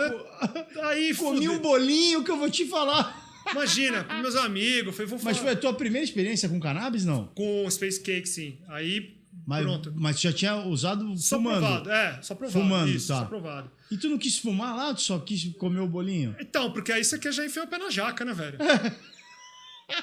Diz que o bolinho dá mais efeito, né? É muito instantâneo, assim, foi... Não é instantâneo, né? Eu usei a palavra errada. É instantâneo o efeito. Você demora um pouquinho pra ter, mas quando bate, não vai vindo. Não é tipo uma cervejinha. Bate do nada. Entendi. E fica muito tempo ou não? Eu acordei bem, mas com falta de memória um pouquinho. Sabe assim, ó, por exemplo... CJ, me passa aquilo aí, como é que é negócio ali pra cortar papel? Tesoura. A tesoura. Mas tu ficou quanto tempo viajandão assim? Aí... porque tu foi pra casa, tu foi deitar e dormiu. Fiquei um tempo, aí o que eu fiz? Eu peguei o celular e desliguei. Falei, eu vou acabar deixando alguém apavorado. Falando uma besteira pra alguma amiga. Pô, tu ainda teve a consciência. Aí desliguei o celular. Com medo de mandar... Mandar uma merda ali. Mensagenzinhas que... entendi. Eu falei, não, vou enfiar o pé na jaca demais. Aí desliguei e vou tentar dormir. Aí a cabeça girava.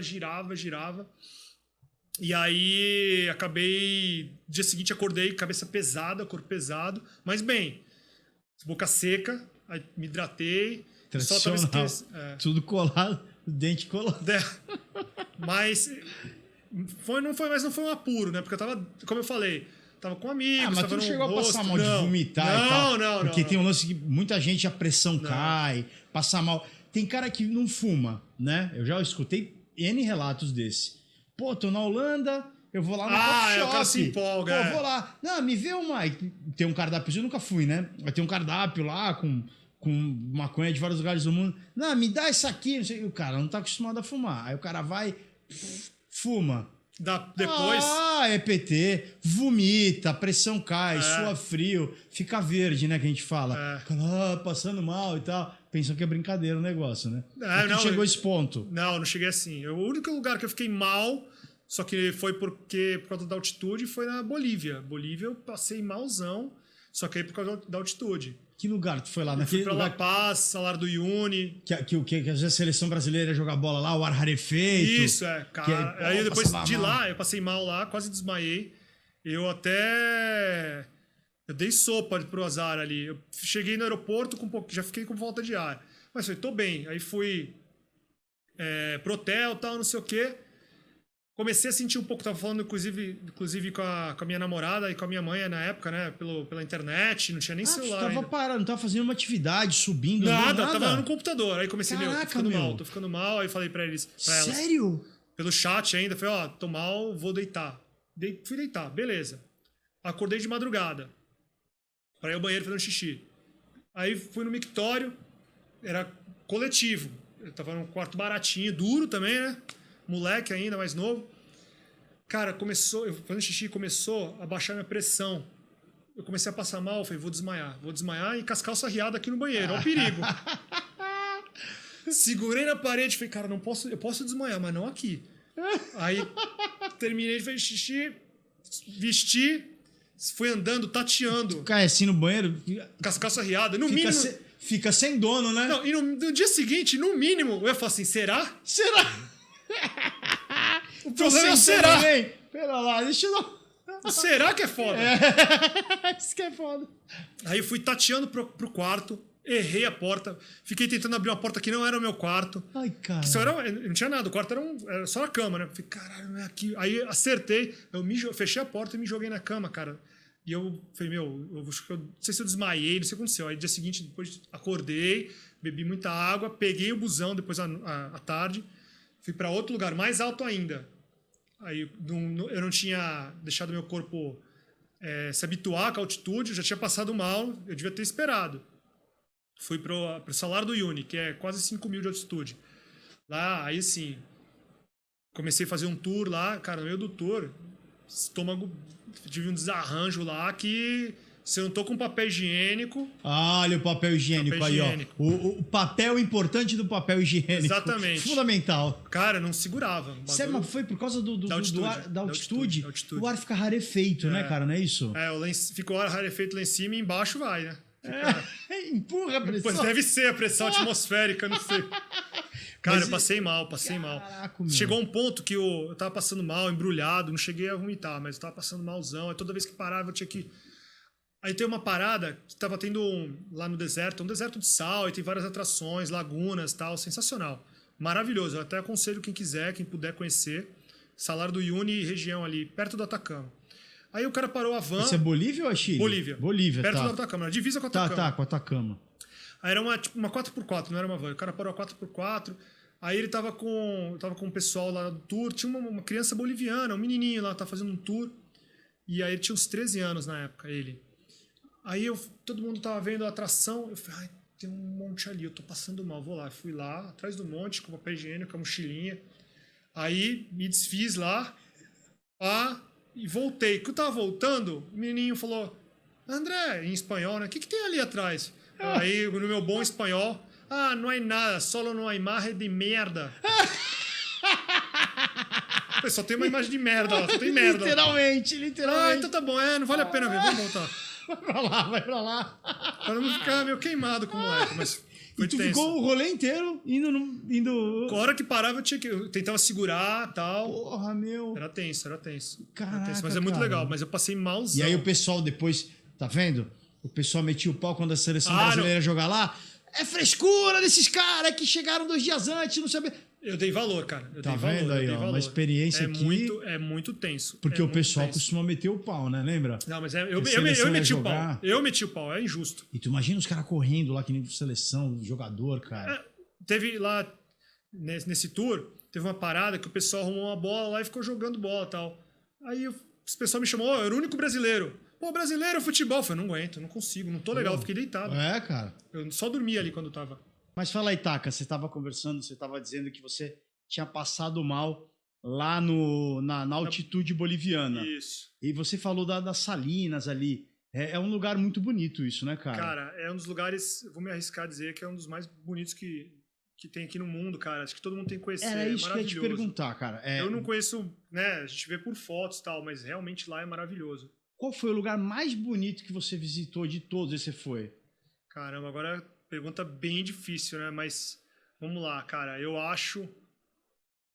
Tem alguns lugares muito tops, por exemplo, Turquia é maravilhosa, Guatemala é maravilhosa, Brasil, né? Tem cada lugar assim top. Vamos lá.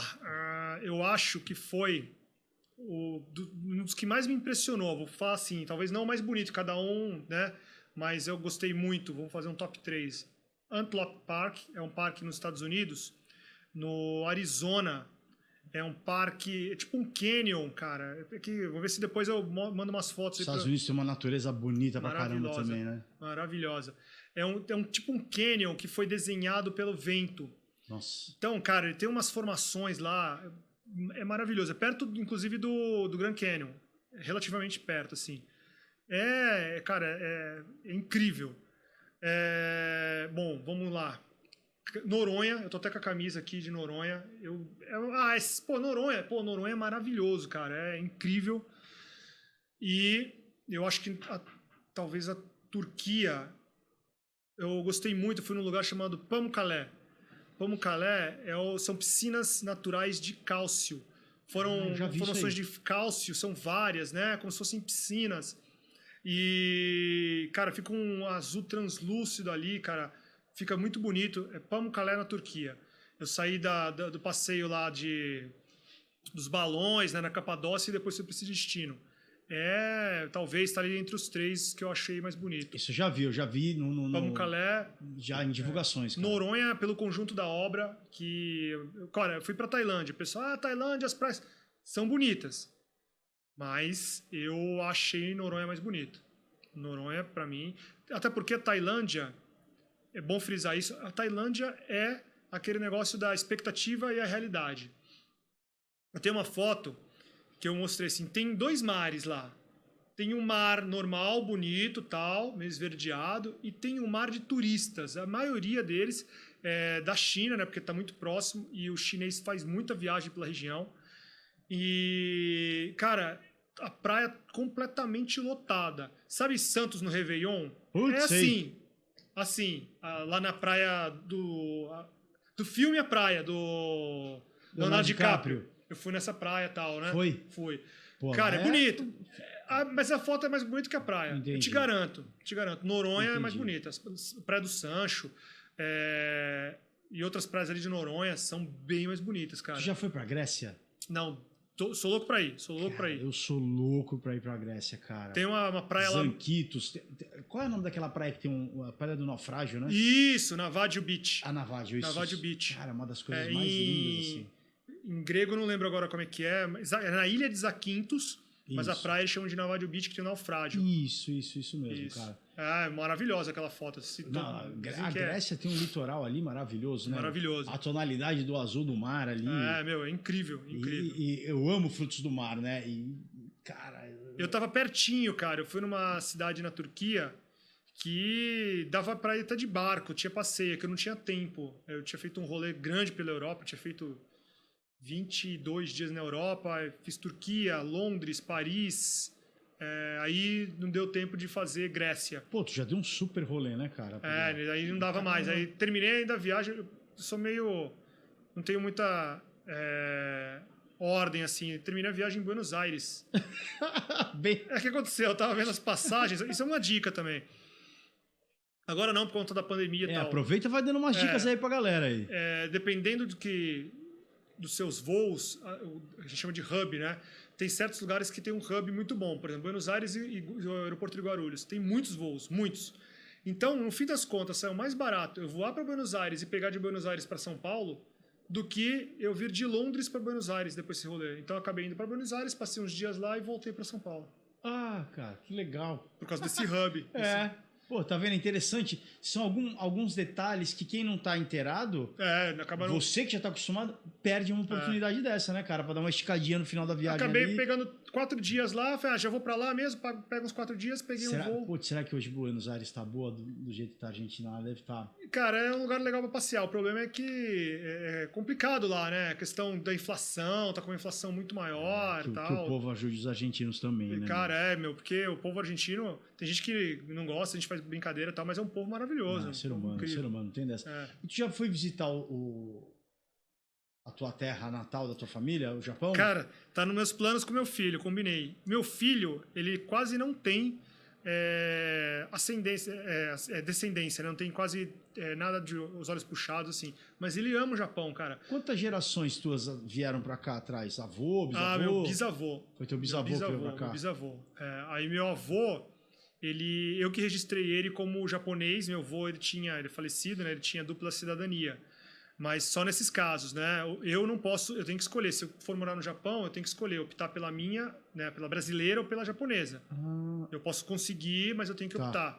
O meu avô, por conta da época da imigração, que a família, ele já era direto, ele tinha dupla cidadania. Registramos aqui ele no consulado.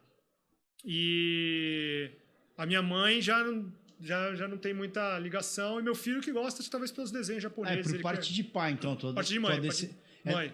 Meu avô, minha mãe e eu. Ah, da tua mãe, essa descendência nipônica. Isso. E o teu pai não? Não, meu pai é descendente de italiano. Ah, tá, que legal, cara. É, uma mistura aí. Teve uma mistura legal aí. Eu já pensei também em tirar da Itália e tal, mas tá muito perdido a documentação.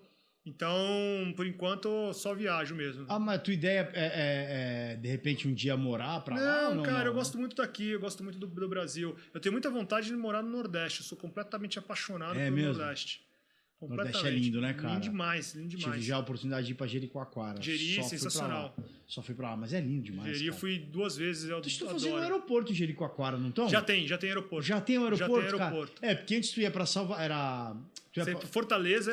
Salvador, Fortaleza, aí tu pegava uma jardineira pra Jijoca. Isso, pegava um ônibus pra Jijoca e uma jardineira, e a jardineira pra Jericoacoara. É mó rolê. Mas, cara, um aeroporto em Jericoacoara com aquele vento, meu irmão. Com aquele vento, cara, imagina. E o medo de tu pousar um avião lá, velho? Porra. E já foi pra Noronha, não? Não, Noronha também, a pista é pequenininha, cara. Quando eu fui voltar de Noronha, essa é uma história legal, fala de avião. A gente entrou no avião, aí o piloto foi taxiar, né? Foi sair com o avião. Não sei que vacilo que ele deu, que ele bateu num poste de luz. Mentira. Uma parte da asa. Aí, primeiro que tem uma avaria, ele não estava autorizado a sair. Aí ele teria que comunicar para os técnicos da manutenção ir lá para dar uma olhada.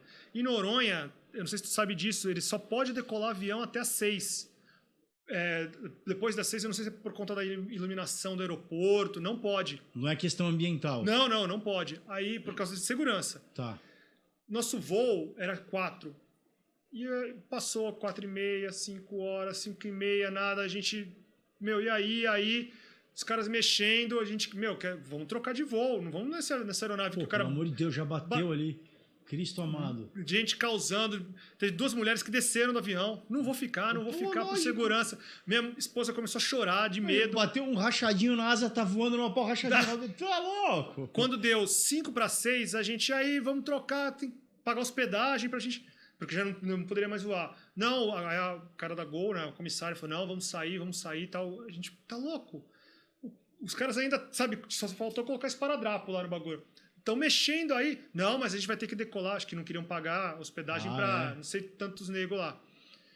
Cara, a gente decolou sob protesto, gente xingando. Porque se tu descer, ela avisou, se descer, é responsabilidade de vocês. Vocês têm que voar, pagar do bolso de vocês e depois vai reaver na justiça. Olha que sacanagem. Ah, que sacanagem, hein? Aí a minha mulher chorando, eu tentei acalmá-la, falei, não, calma, vai dar certo. O cara garantiu, até a comissária falou, gente, o piloto tá aqui. Eu falei assim, o piloto tá aqui, mas... Já aconteceu acidente, cara. Aí acabou que voou, minha esposa chorando metade do caminho até Recife. Mas chegou a variar a asa mesmo? Fez uma fissurinha assim. Mas segundo os caras, os técnicos, não é nada. Pra gente que não manja um avião, não tem... Meu Deus, mas, assim, basta. Imagina, quem tá acostumado... quebrou o retrovisor do carro. Beleza. Mas se a pessoa nunca entrou num carro, a gente viaja, mas eu não sei... Que isso, O cara fica com medo. Nossa. Aí Não distribuíram nenhum calmante pra galera? Aí, nada. Toma aí um...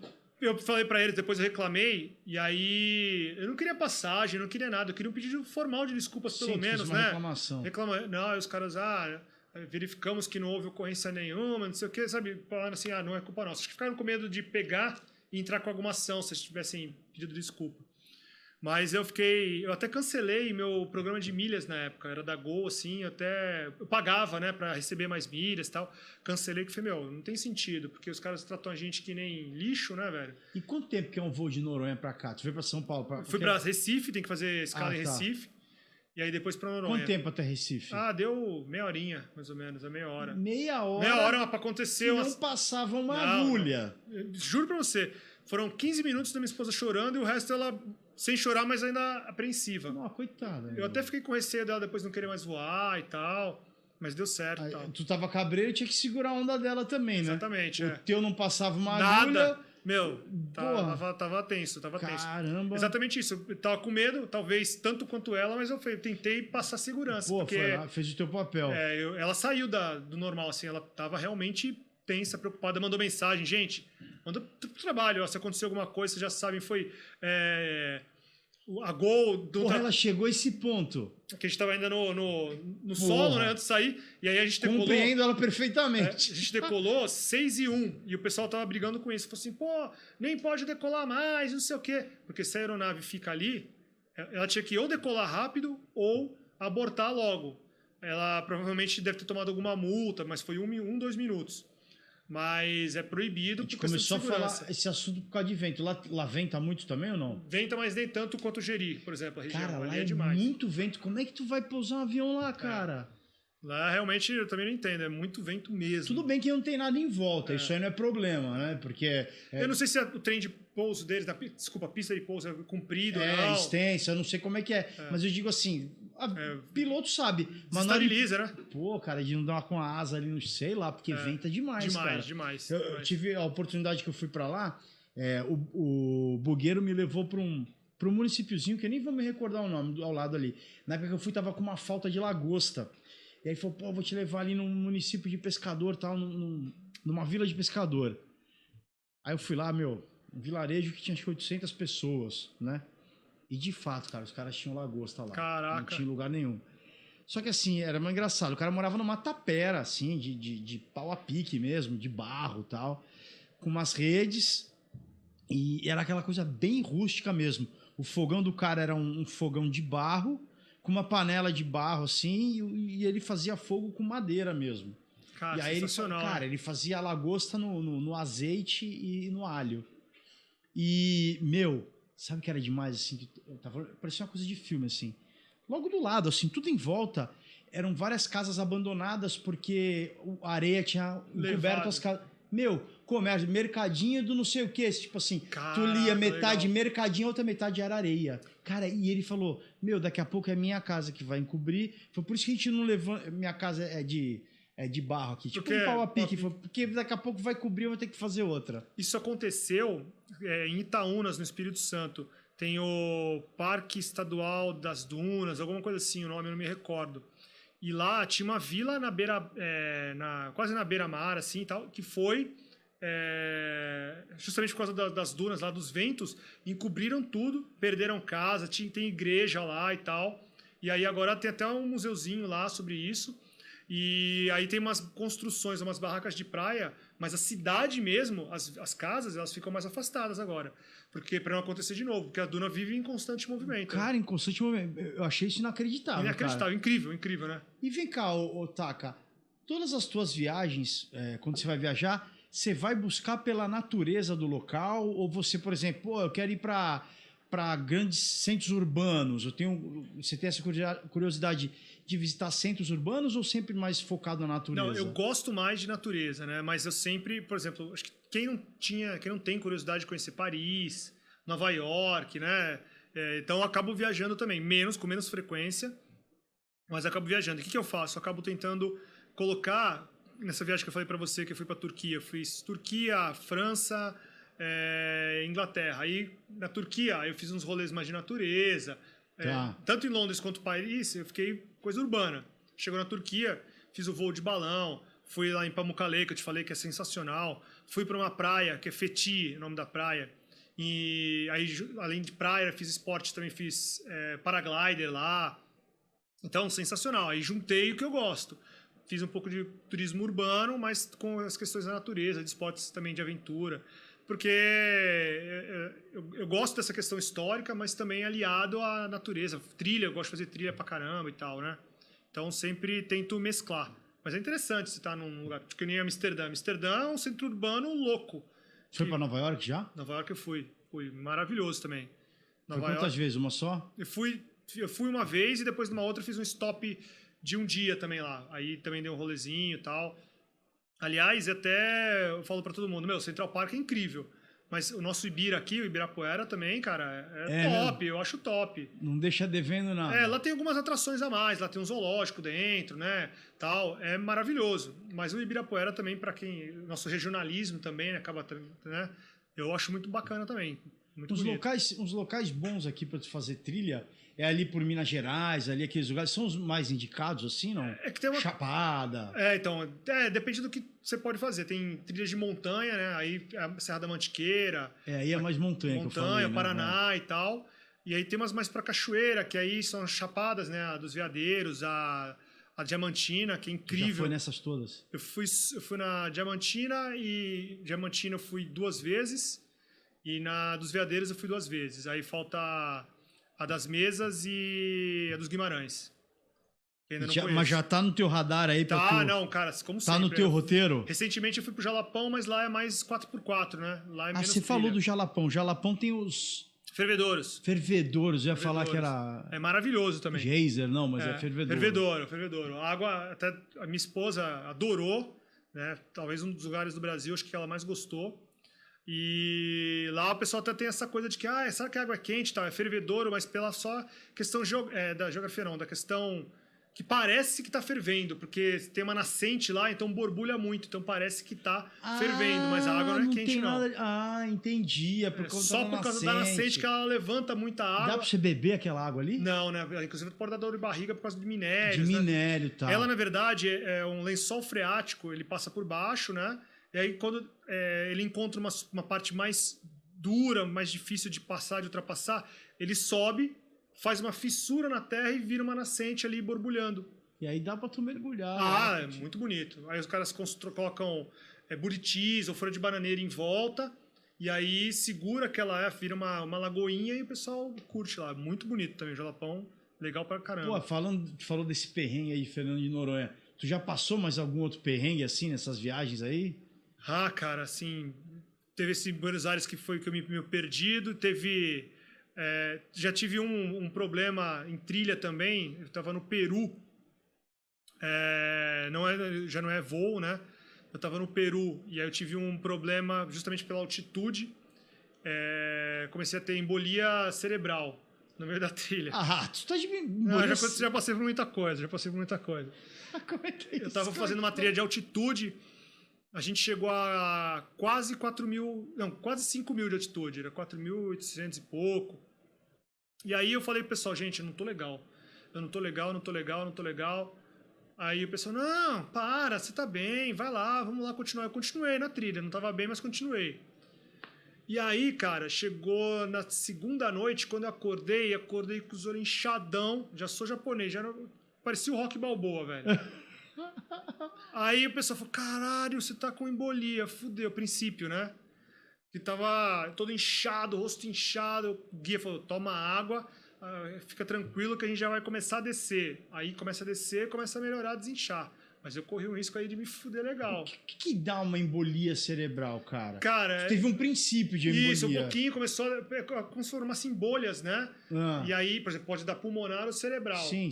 E aí, você pode ter até um AVC, ou pulmonar, você também começar a ter um problema. Pulmonar eu já ouvi falar de embolia. Agora, embolia cerebral não é uma coisa comum, né, cara? Não. E aí, cara, foi tenso, de preocupação, mas como eu logo desci, já fiquei de boa, mas fiquei inchado pra caramba depois ainda do resto do dia. Olho inchadão, corpo até meio pesado. Eu fico inventando esses perrengues. Teve na Costa Rica. Na Costa Rica, eu passei por um terremoto. Também. Tava lá no... Que pontaria, hein? Tu foi pra Costa Rica quando teve um terremoto. Eu tava, na verdade, em Honduras, aí conheci uma amiga minha lá, quando tava na Guatemala, fui pra Honduras, aí eu falei com ela, ela tava na Costa Rica. Eu falei, vou pra aí. Ela morava lá, fui pra lá, pra casa dela. Tava lá na casa dela com os pais e tal, daqui a pouco começa a sentir um bagulho esquisito, né? Estranho, tremendo. Como é que é a sensação de um terremoto? Então, pra mim, você vai entender, talvez se colocando no meu lugar, né? Comecei a sentir, falei, que é isso? Ela me puxou pela mão, corre, saiu de casa. Ela morava num condomínio fechado, de casas. Ela saiu e ficou na rua, tá acostumado. Ah, eu não sabia que ela me puxou pela mão, ficamos na rua. Aí quando eu vi todo mundo lá do condomínio, lá ali na ruazinha, assim. Aí que ela me explicou, a gente nem pensa nisso. Terremoto, você tem que ficar num lugar aberto. Sim. Porque dentro da casa, se cair... Cai o teto e o caramba, sim. E aí, cara, como não foi... A gente tava não tão próximo do ponto principal, né? Do ponto neural do terremoto, que tava mais ou menos a uns 50 quilômetros dali, né? E aí... O epicentro. O epicentro do terremoto.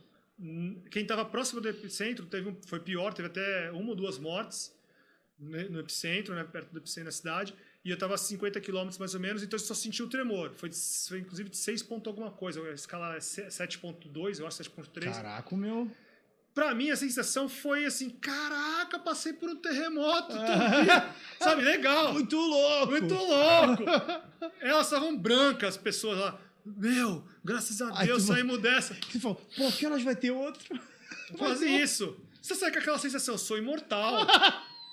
Manda outro, Deus, manda outro. Sente o que? É o chão balançando? Balançando as coisas, eu vi as coisas assim, falei, que isso? Sabe que você nem...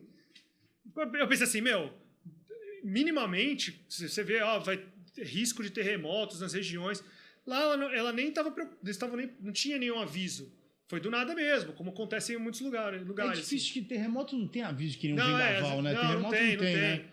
Aí, pra mim, foi aquela coisa assim foi uma aventura. Mas foi um perrengue também. Mas depois foi uma pontaria, hein, também? Depois que passa, depois que passa o estresse, assim, aí foi tenso. E eu estava perto, eu tenho um pouquinho de dedo podre. Dá pra perceber. Recentemente, você não lembra? Quando eu fui roubado, na viagem que fui roubado pro Chile, eu tava lá na época e teve um tsunami, não sei se tu vai lembrar, no Chile e no Peru. Só que eu tava no Atacama, aí o tsunami afetou, obviamente, o litoral. Se tá no deserto.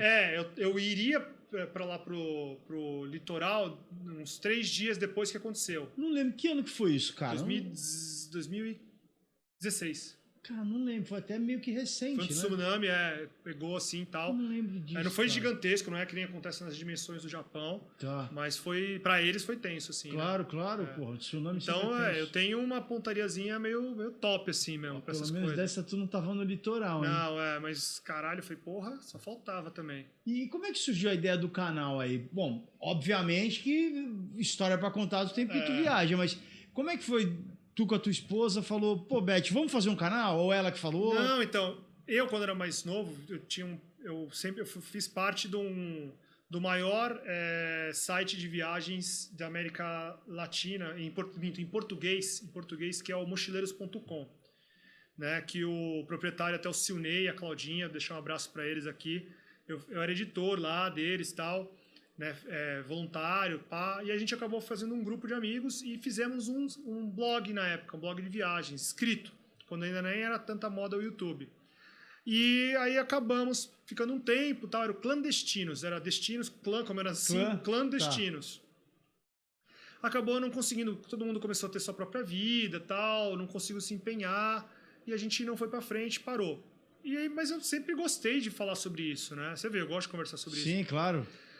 E aí, tava numa trilha, e eu que organizo essas trilhas com meus amigos, eu que organizo viagem e tal, tudo, não pra ganhar dinheiro, pra viajar mesmo, pra fazer os rolês. E aí o pessoal tira dúvidas sobre barraca, sobre equipamento em geral, né, saco de dormir e tal. E numa dessas daí, uma colega minha falou assim, pô, Taka, eu fiquei vendo vídeo no YouTube pra saber o que comprava e tal. Pô, tu manja pra caramba, tu devia fazer um canal também falando sobre essas coisas de trilha. Ótimo. Eu falei, já pensei em fazer, cara? Eu falei, faz que é legal, tu tem a manha, tu conhece. E tem mesmo, cara, recomendo. Não, minha esposa ela é melhor de vídeo que eu, mas eu gosto de falar sobre o tema, eu tento fuçar, eu vou atrás. Não, os vídeos são muito bons. Aí tento fazer bastante, principalmente de equipamento, quem vai ver, quem tiver tempo para dar uma olhadinha, ver que eu vou aprofundar, eu sempre falo de bastante coisa. E aí eu falei, eu vou fazer, cara, eu vou fazer. Isso foi no meio do ano passado. Aí eu comecei a planejar e tal, engatinhar. E aí em janeiro eu postei o primeiro, mas não fiquei muito satisfeito, não divulguei muito. E aí fui melhorando, agora tô caminhando, agora eu tô um pouco mais satisfeito. E agora o problema, até o pessoal brinca, né? Depois que você começa a trabalhar com o YouTube, você vira funcionário do YouTube. Verdade. Porque tem que ter regularidade, tem que estar sempre produzindo conteúdo.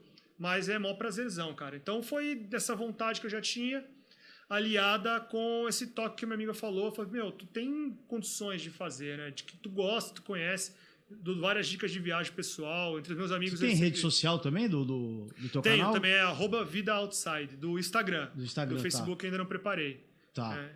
Então eu gosto sempre de... Aliás, quem quiser seguir a gente lá, a gente sempre acaba postando dica, quiser perguntar alguma coisa pra gente, a gente tá sempre falando. É bem legal. Eu curto bastante debater, conversar sobre viagem, culturas diferentes, né, cara? Tem um cara, meu, ele tem um canal chamado Via Infinda. Via Infinda. Esse cara estoura, né? Conheço. Tu conhece? O cara estoura. Ele é meio esquisitão, assim, do jeitão dele. Mas começou a aparecer uns vídeos dele pra mim no Facebook. E eu comecei a assistir, assim, né? Cara, mas ele fez os vídeos dele te ensinando a viajar no perrengue do perrengue. Não, o rolê dele é sem passava dinheiro. o dia com 10 centavos. O rolê dele é diferente. Meu, muito louco isso, cara. Eu tô na minha pauta, ele produzir alguns vídeos que o pessoal vê o dele para ver os perrengues, né? Eu gosto de mostrar mostrar algumas dicas também. Então, para o pessoal que gosta de viajar... Tu faz um roteiro de viagem tranquilo. Viajante médio. Que nem, porra, ele fez uma série de vídeos, não sei quantos vídeos foi que ele fez, que ele viveu em Portugal com 300 euros por mês. Mas, meu, tipo, ele é novo, ele tem 20 e poucos anos. Então ele só comia besteira... Tá na época de comer. O metabolismo do cara tá legal, tal, não vai afetar a saúde dele. Exatamente. Não dá pra ele fazer um rolê desse com a nossa idade, depois dos 40. Não tem Se como. passar 4 dias comendo o que ele comia em Portugal, a gente tá ferrado. Acabou a vida, acabou. E a carga horária que ele tinha de trabalho também. E eu quero fazer... é uma proposta diferente, né? Mas é legal, é muito bom. E eu quero fazer alguns justamente isso. Por exemplo, a gente está planejando, a gente vai para o Rio de Janeiro agora em setembro. Não é melhor voltar? Pode falar. Não, a gente vai, não, por causa do... Pode falar. Ele corta depois. A gente vai para o Rio de Janeiro, eu e minha esposa, a gente está planejando fazer um vídeo assim. R$100 para gastar no Rio de Janeiro. O que você pode fazer com R$100? Porque é um valor que dá para você gastar, né, tal, mas não é um exagero. Com R$100 já é... Sim. No Rio de Janeiro, R$100 é pouco. Tu dá dica gastronômica também, né? Também, gosto de levar em restaurantes. Então eu gosto de... Quero fazer alguma coisa assim. A gente vai, por exemplo, para algum lugar... vou dar um outro exemplo legal aí. Gramado. A gente está planejando fazer esses vídeos assim, também baseado para que a pessoa quer se programar, quanto que ela gasta, né? De repente ela fala, será que eu consigo fazer um rolê gratuito, barato, em Curitiba, né, São Paulo? Então a gente está preparando um conteúdo assim também para diversificar um pouquinho, para o pessoal curtir também, né? É bem interessante, cara, porque você consegue também introduzir a pessoa aonde você está, mostrando as possibilidades. Nada também, porque assim, acho que tem opção para todo mundo, para qualquer lugar que você vá, né? Para todos os bolsos, né? E para todos os gostos, né?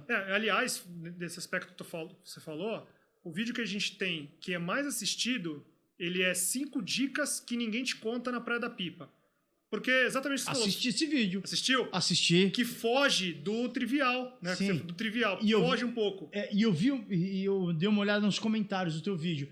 Pô, tinha gente de lá falando, eu moro aqui e não sabia disso aí. Isso, a gente falou. eu vi lá. Porque vi os comentários. Quando a gente ficou, acho que quase 5 dias na Pipa, na Praia da Pipa, eu já conhecia. E aí a gente conseguiu fazer, né, algumas coisas diferentes que o pessoal não está acostumado. Então, esses vídeos que fogem um pouquinho também são legais, que dão uma outra perspectiva. Que tem gente que gosta, a grande maioria gosta de ver os vídeos para ver o que tem de normal. Mas esses que fogem um pouco, atrai aquela curiosidade e tal. Então é legal também mostrar. Taká, estamos nos encaminhando para o fim. O papo pena. tá fantástico, interessantíssimo. Você é um cara que tem aí... Não, tem mais, é que eu não lembro. O Taka, com todo respeito, você é um universo aí dentro, né? Você tem um universo aí de conhecimento, de coisa para contar, né, Tem cara? umas historinhas. Vou lembrando depois, quem sabe numa outra a gente volta aqui. Isso, numa outra oportunidade você vem. E eu faço aqui umas perguntas, cara, ainda estão anotadas aqui, né? Vambora. Vamos lá, para os convidados. Quem é que é você até aqui? Quem é o André Taka na vida dele até aqui? Não o que ele faz, a profissão dele, o que ele estuda, o que ele é como escritor. Quando você olha para você, quem é o Taka hoje? Cara, eu... Coincidentemente, você falou assim, não o Taka escritor e tal, mas eu colocava isso justamente no meu Facebook um tempo atrás. Eu me considero um cara legal. Um cara que é pra cima. Você também é assim, Sergiotti, né? É um cara que tenta agregar as pessoas, agregar amigos, conhecer outras pessoas. E que amadureceu muito, cara. Principalmente depois do meu filho, assim. Eu tento ser um cara parceiro dele, da minha esposa.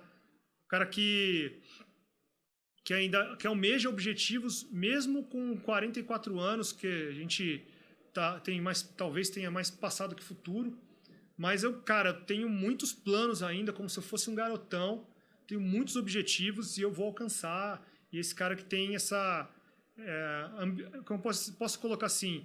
Uma ambição boa, né? Uma ambição de não querer atropelar ninguém, de ter o espaço dele.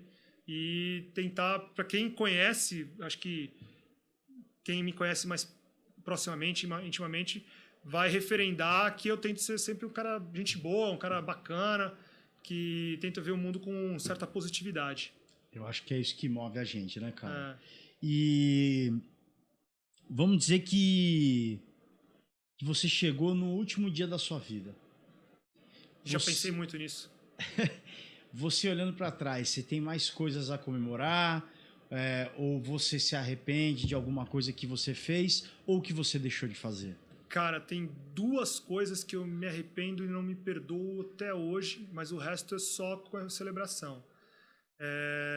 Nem gosto muito, são coisas que eu trabalho internamente, não gosto nem muito de falar, mas como eu estou com um amigo aqui no programa, uma coisa que talvez algumas pessoas vão achar boba, assim. Um é com o meu cachorro, que já faleceu, que eu tinha um dálmata, o Baldolino. E por conta da correria da vida, depois que nasceu meu filho, eu acabei não dando atenção devida para ele. Aí ele ficou com meus pais, eu me mudei para um apartamento, não dava para levar. Aí ele ficou doente e eu tinha uma vida corrida. Não acabei dando atenção devida. Aí, quando eu fui visitá-lo já no veterinário, ele estava muito mal, mas ele me reconheceu, mesmo doentinho, chorou. E isso me marcou muito. E aí me deu um arrependimento de não ter dado atenção devida para ele. Isso parece bobeira. Para quem gosta de animal, e eu nem sou aquele cara apegado, eu era apegado ao meu cachorro. Você tá falando, eu tenho a minha aqui, foda. Dói. E a outra é pior ainda, eu tive... Algumas pessoas do meu convívio sabem. Durante a gestação do meu filho, a minha esposa estava gestando... desculpa. Durante a gestação do meu filho com a mãe dele, né? Eu pisei na bola, cometi muitos erros e isso culminou na nossa separação. Durante a gravidez, por erros meus, eu não soube levar esse momento e até hoje, assim, eu carrego esse arrependimento durante a gestação mesmo, a gente não sabe como que a criança absorve isso, né? A separação. Magoei uma pessoa muito especial que carregava o meu filho ali e é uma excelente pessoa, uma excelente mãe. E aí, até hoje, meu filho nem sabe direito da história e tal, e eu não me perdoo pelo meu comportamento de moleque. Foi um comportamento de moleque na época, eu já era velho. Tinha 33 anos. E eu falo assim, há inúmeras formas de você terminar um relacionamento ou não andar bem com o relacionamento. A melhor delas é ser honesto, a melhor delas é você ser sincero, abrir o jogo. E eu não o fiz e carrego essa culpa de ter trazido muitas dificuldades durante a gestação para ela, né? E pode até repercutir, inclusive no meu relacionamento com meu filho futuramente. Hoje em dia a gente se dá super bem e tal, mas é uma culpa que eu carrego também. Mas fora isso, eu tenho muitas celebrações, o resto... Mas é que já é um reconhecimento dessa situação. Caso você ache que isso possa reverberar no futuro do seu filho, você já sabe o que é. Você já reconheceu. Sim. O reconhecimento já é... E eu quis falar dos erros, porque assim... Você perguntou quem que você é. Eu me acho um cara legal. Mas que... Você é um cara legal. Então, mas é que eu erro também e eu me culpo. E os erros às vezes feios. Quem não erra? Eu me culpo. E assim, mas quando chegar no fim da vida, meu último dia, eu vou olhar que eu acho que eu tive mais conquistas pessoais, como fiz muitos amigos, conheci muitos lugares, conheci muitas pessoas legais. E o mais importante, eu acho que o que eu tenho conseguido até agora é criar bem meu moleque, criar um vínculo afetivo muito forte e tal, né? E com a minha atual esposa, assim, ela me dá uma força tremenda, pessoa incrível também. E eu acho que esse vínculo afetivo que eu vou chegar com mais orgulho no fim da minha vida. Eu sei que às vezes eu me estendo. Pode me cortar de vez em quando. Imagina, fica à vontade, meu irmão. Aqui o espaço é seu, cara. E a última pergunta. Qual é o legado que você quer deixar aqui na Terra? Cara, essa eu nunca pensei, hein? Nunca pensei. O Mário Sérgio Cortella, ele fala sobre isso, mas eu nunca parei para refletir. Qual a sua importância na vida? Né? Quando você falecer, alguém vai sentir sua falta, né? Eu acho muito interessante isso, porque não é só no âmbito familiar, mas as pessoas vão lembrar de você, né? Porque você tal. E isso, eu nunca pensei qual o meu legado, mas eu acho que a minha contribuição, e isso é uma coisa que eu penso, né?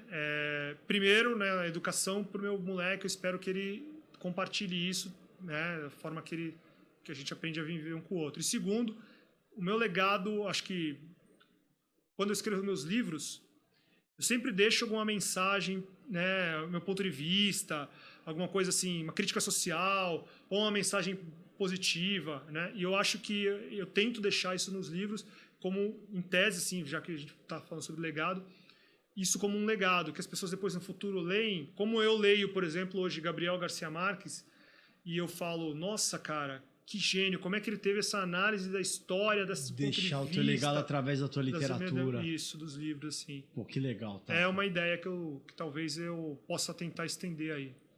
Cara, foi muito bom receber você aqui hoje, Taka. Espero te receber mais uma vez. Gente, conversamos aqui com o André Taka, esse papo fantástico, gostoso, maravilhoso. Essa figura aqui, sensacional. Então, já deixo aqui mais uma vez o meu convite a vocês. Sigam o Taka lá no canal dele, se inscrevam no canal dele no YouTube. Vida Outside, né, Taka? Exatamente. O Vida Outside. Sigam ele nas redes sociais também, ele tem o perfil dele no Instagram. E aqui com a gente no Trivial, curtam a nossa página, se inscrevam, nos sigam nas redes sociais. E eu deixo aqui o meu convite para vocês participarem do nosso próximo convidado, do nosso próximo programa, tá bom, gente? Beijo enorme no coração de todo mundo e até o próximo Trivial, o básico de tudo sobre comportamento, relações humanas e suas histórias incríveis. Até mais, gente.